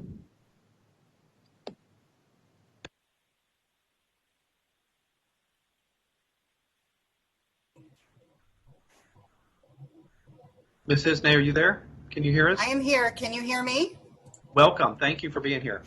Thank you so much. Good afternoon. Thank you for holding this hearing. Thank you to the chairs and the members. My name is Juliet Hisney. I'm a special education attorney and civil rights attorney. My background is in litigation, including criminal, and I am a co-founder of the Coalition for Trauma-Informed Schools. I'm speaking on my own behalf here. Unfortunately, I've become something of an expert in the area of restraint through my work in public schools with special education students. So although I'm interested in broader concerns, I wanted to share some information about that with you today. As you know, George Floyd was subjected to a prone physical restraint that's on the ground face down. He was also mechanically restrained with handcuffs, and the body weight of 3 grown men physically compressed several body parts, including his neck. Prone restraint is one of the most dangerous restraints and highly associated with death.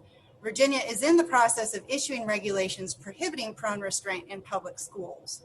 What I want to convey is that whatever legislation you pass should be informed by the medical literature, which is extensive.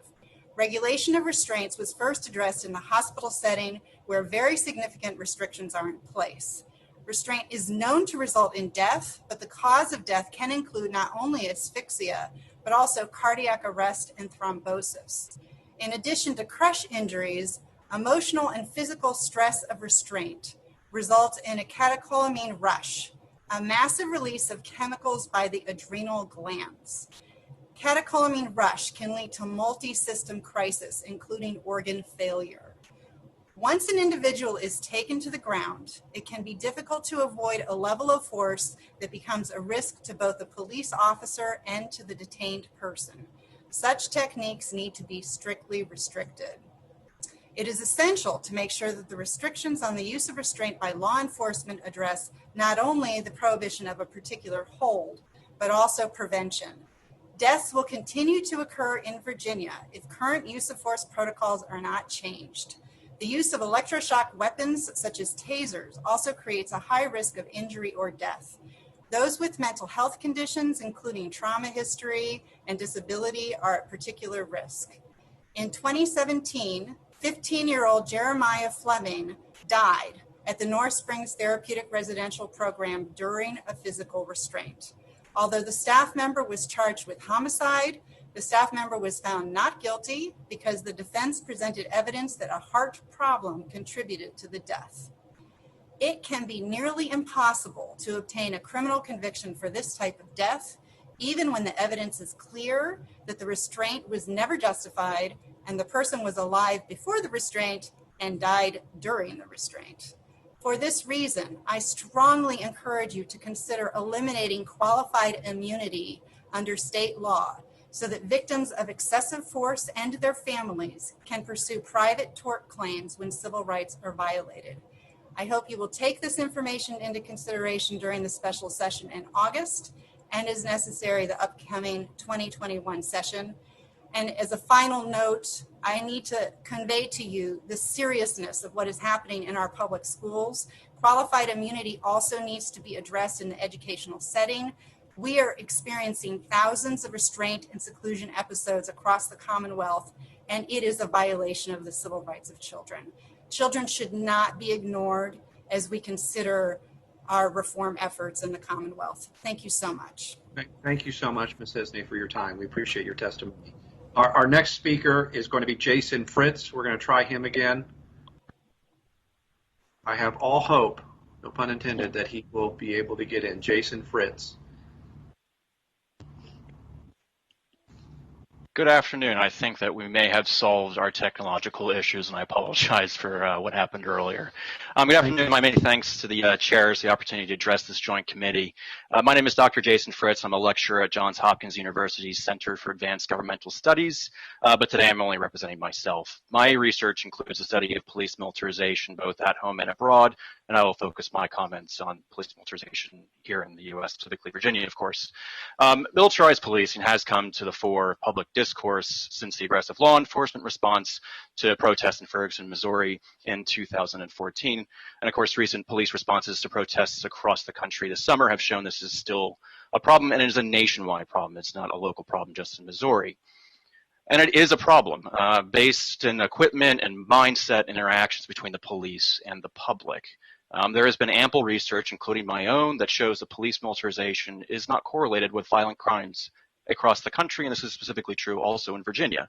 While I agree with Chief DeBoer's comments earlier that equipment does not inherently mean militarization, there is research out there that suggests a connection between equipment and mindset, in that agencies that militarize tend to use deadly force more often than less militarized agencies. Beyond the data, we as citizens should be asking why almost every county, municipality, and specialty law enforcement agency requires military capabilities. What is a law enforcement requirement for the widespread distribution of armored vehicles or military-grade assault rifles? Enforcement events that actually require the deployment of these tools are few and far between, and inappropriate use of these tools is much more likely. I would suggest that Virginia, and all states for that matter, should significantly reform its policies on police militarizations. I have a few specific recommendations to demilitarize police in Virginia and based on my many years of research on this topic. First, I suggest the Commonwealth of Virginia shut down or at least limit its pipelines between local police agencies and federal programs that distribute or facilitate the acquisition of military equipment. This includes the Virginia State Police Office to manage the Commonwealth's 1033 office and the Department of Criminal Justice Services management of Federal Department of Homeland Security grants. Short of closing these offices, I would suggest limiting their authority to support requests for specific classes of military equipment and providing guidelines for localities to make requests as exceptions to standard policy. Second, I do recognize that there is a law enforcement requirement for high-end policing capabilities throughout the Commonwealth, but I believe these capabilities should be centralized within the state police. I would suggest that the state police be asked to create a plan that includes a needs assessment for the regional distribution of high-end capabilities based on a realistic threat assessment. This would be the start of a conversation between the state police and the legislature to derive a distribution of these capabilities that meets a law enforcement need while protecting the interests of citizens. Finally, militarization is not just equipment, as my friend Dr. Lindsay Cohn addressed this morning. It is also a mindset held by members of law enforcement agencies. One way to erode this militarized mindset, most cruelly described as one that sees the policed as an enemy to be controlled instead of fellow citizens to be protected, and that is to outlaw warrior-style training throughout the Commonwealth. These training programs promote an overly aggressive approach to policing, and some include training a mindset to make use of lethal force more psychologically acceptable. There is no place for this mindset in the law enforcement agencies of a democratic republic. Virginia should outlaw this training outright. I'll end my comments there, and I thank the chairs and the committees again for this opportunity and apologize again for my technical issues earlier. I would be happy to provide additional written comments about any aspects of my testimony today. Thank you. Thank you, Mr. Fritz, and thank you for staying with it. We really appreciate your testimony. Final speaker of this afternoon is Garnett Robbins Bowman. Garnett, are you?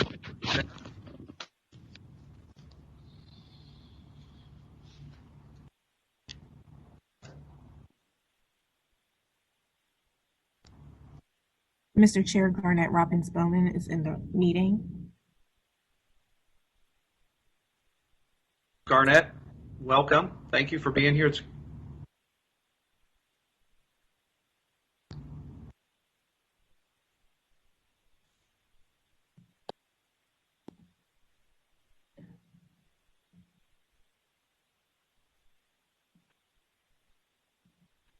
Ms. Robbins Bowman, we cannot hear you.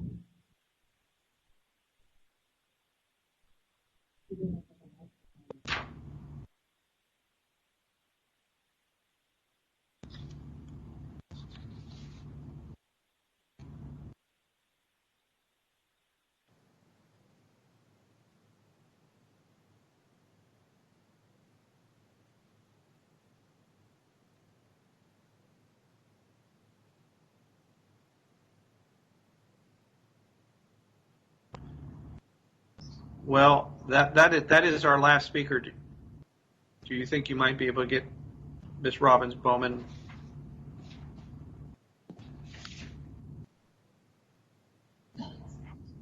Okay, doesn't appear to be an active mic. So let's go ahead and that's the last meeting. So that does conclude the hearing.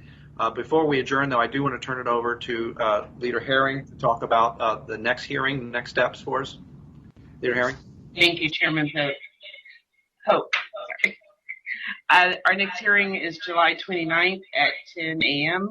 The topic areas will be training of law enforcement officers, which will include topics of community engaged policing, bias, and hate crimes.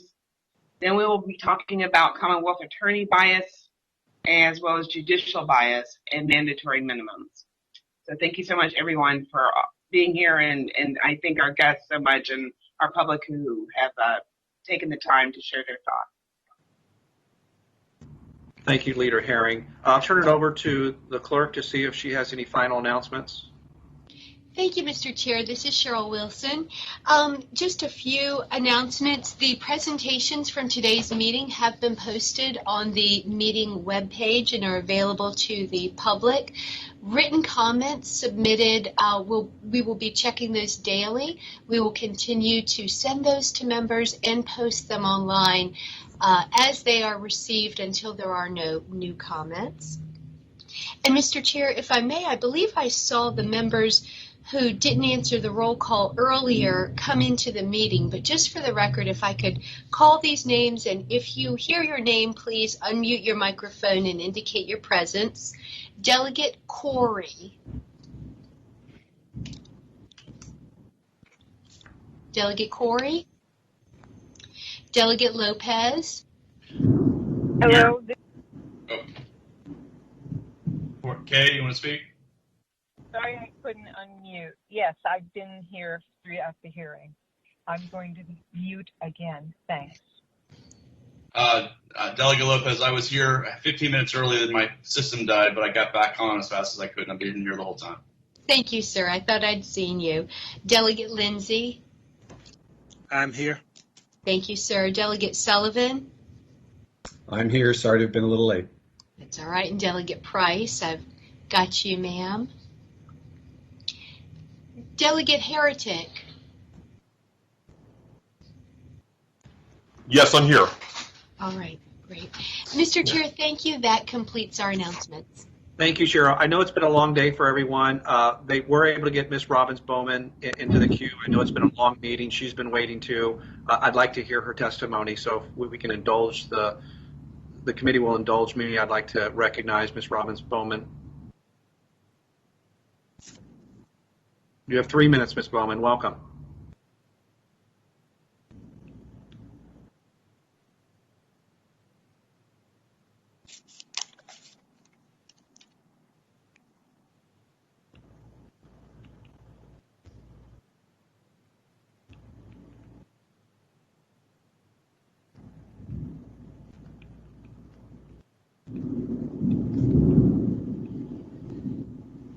All right, it doesn't appear like we fixed it, the problem. Well, it was worth a try anyway. Well, that concludes the meeting. I do want to thank a lot of people that made today possible and future hearings. First, Cheryl Wilson and her staff and committee staff for putting all this together. our IT department entirely, Sharon Crouch-Steidel as well, and of course our clerk, Suzette Dinslow, for making all this work. This is pretty historic what we've done, not just to hear from our expert testimony, but also to hear from the public in such a respectful way. And so I appreciate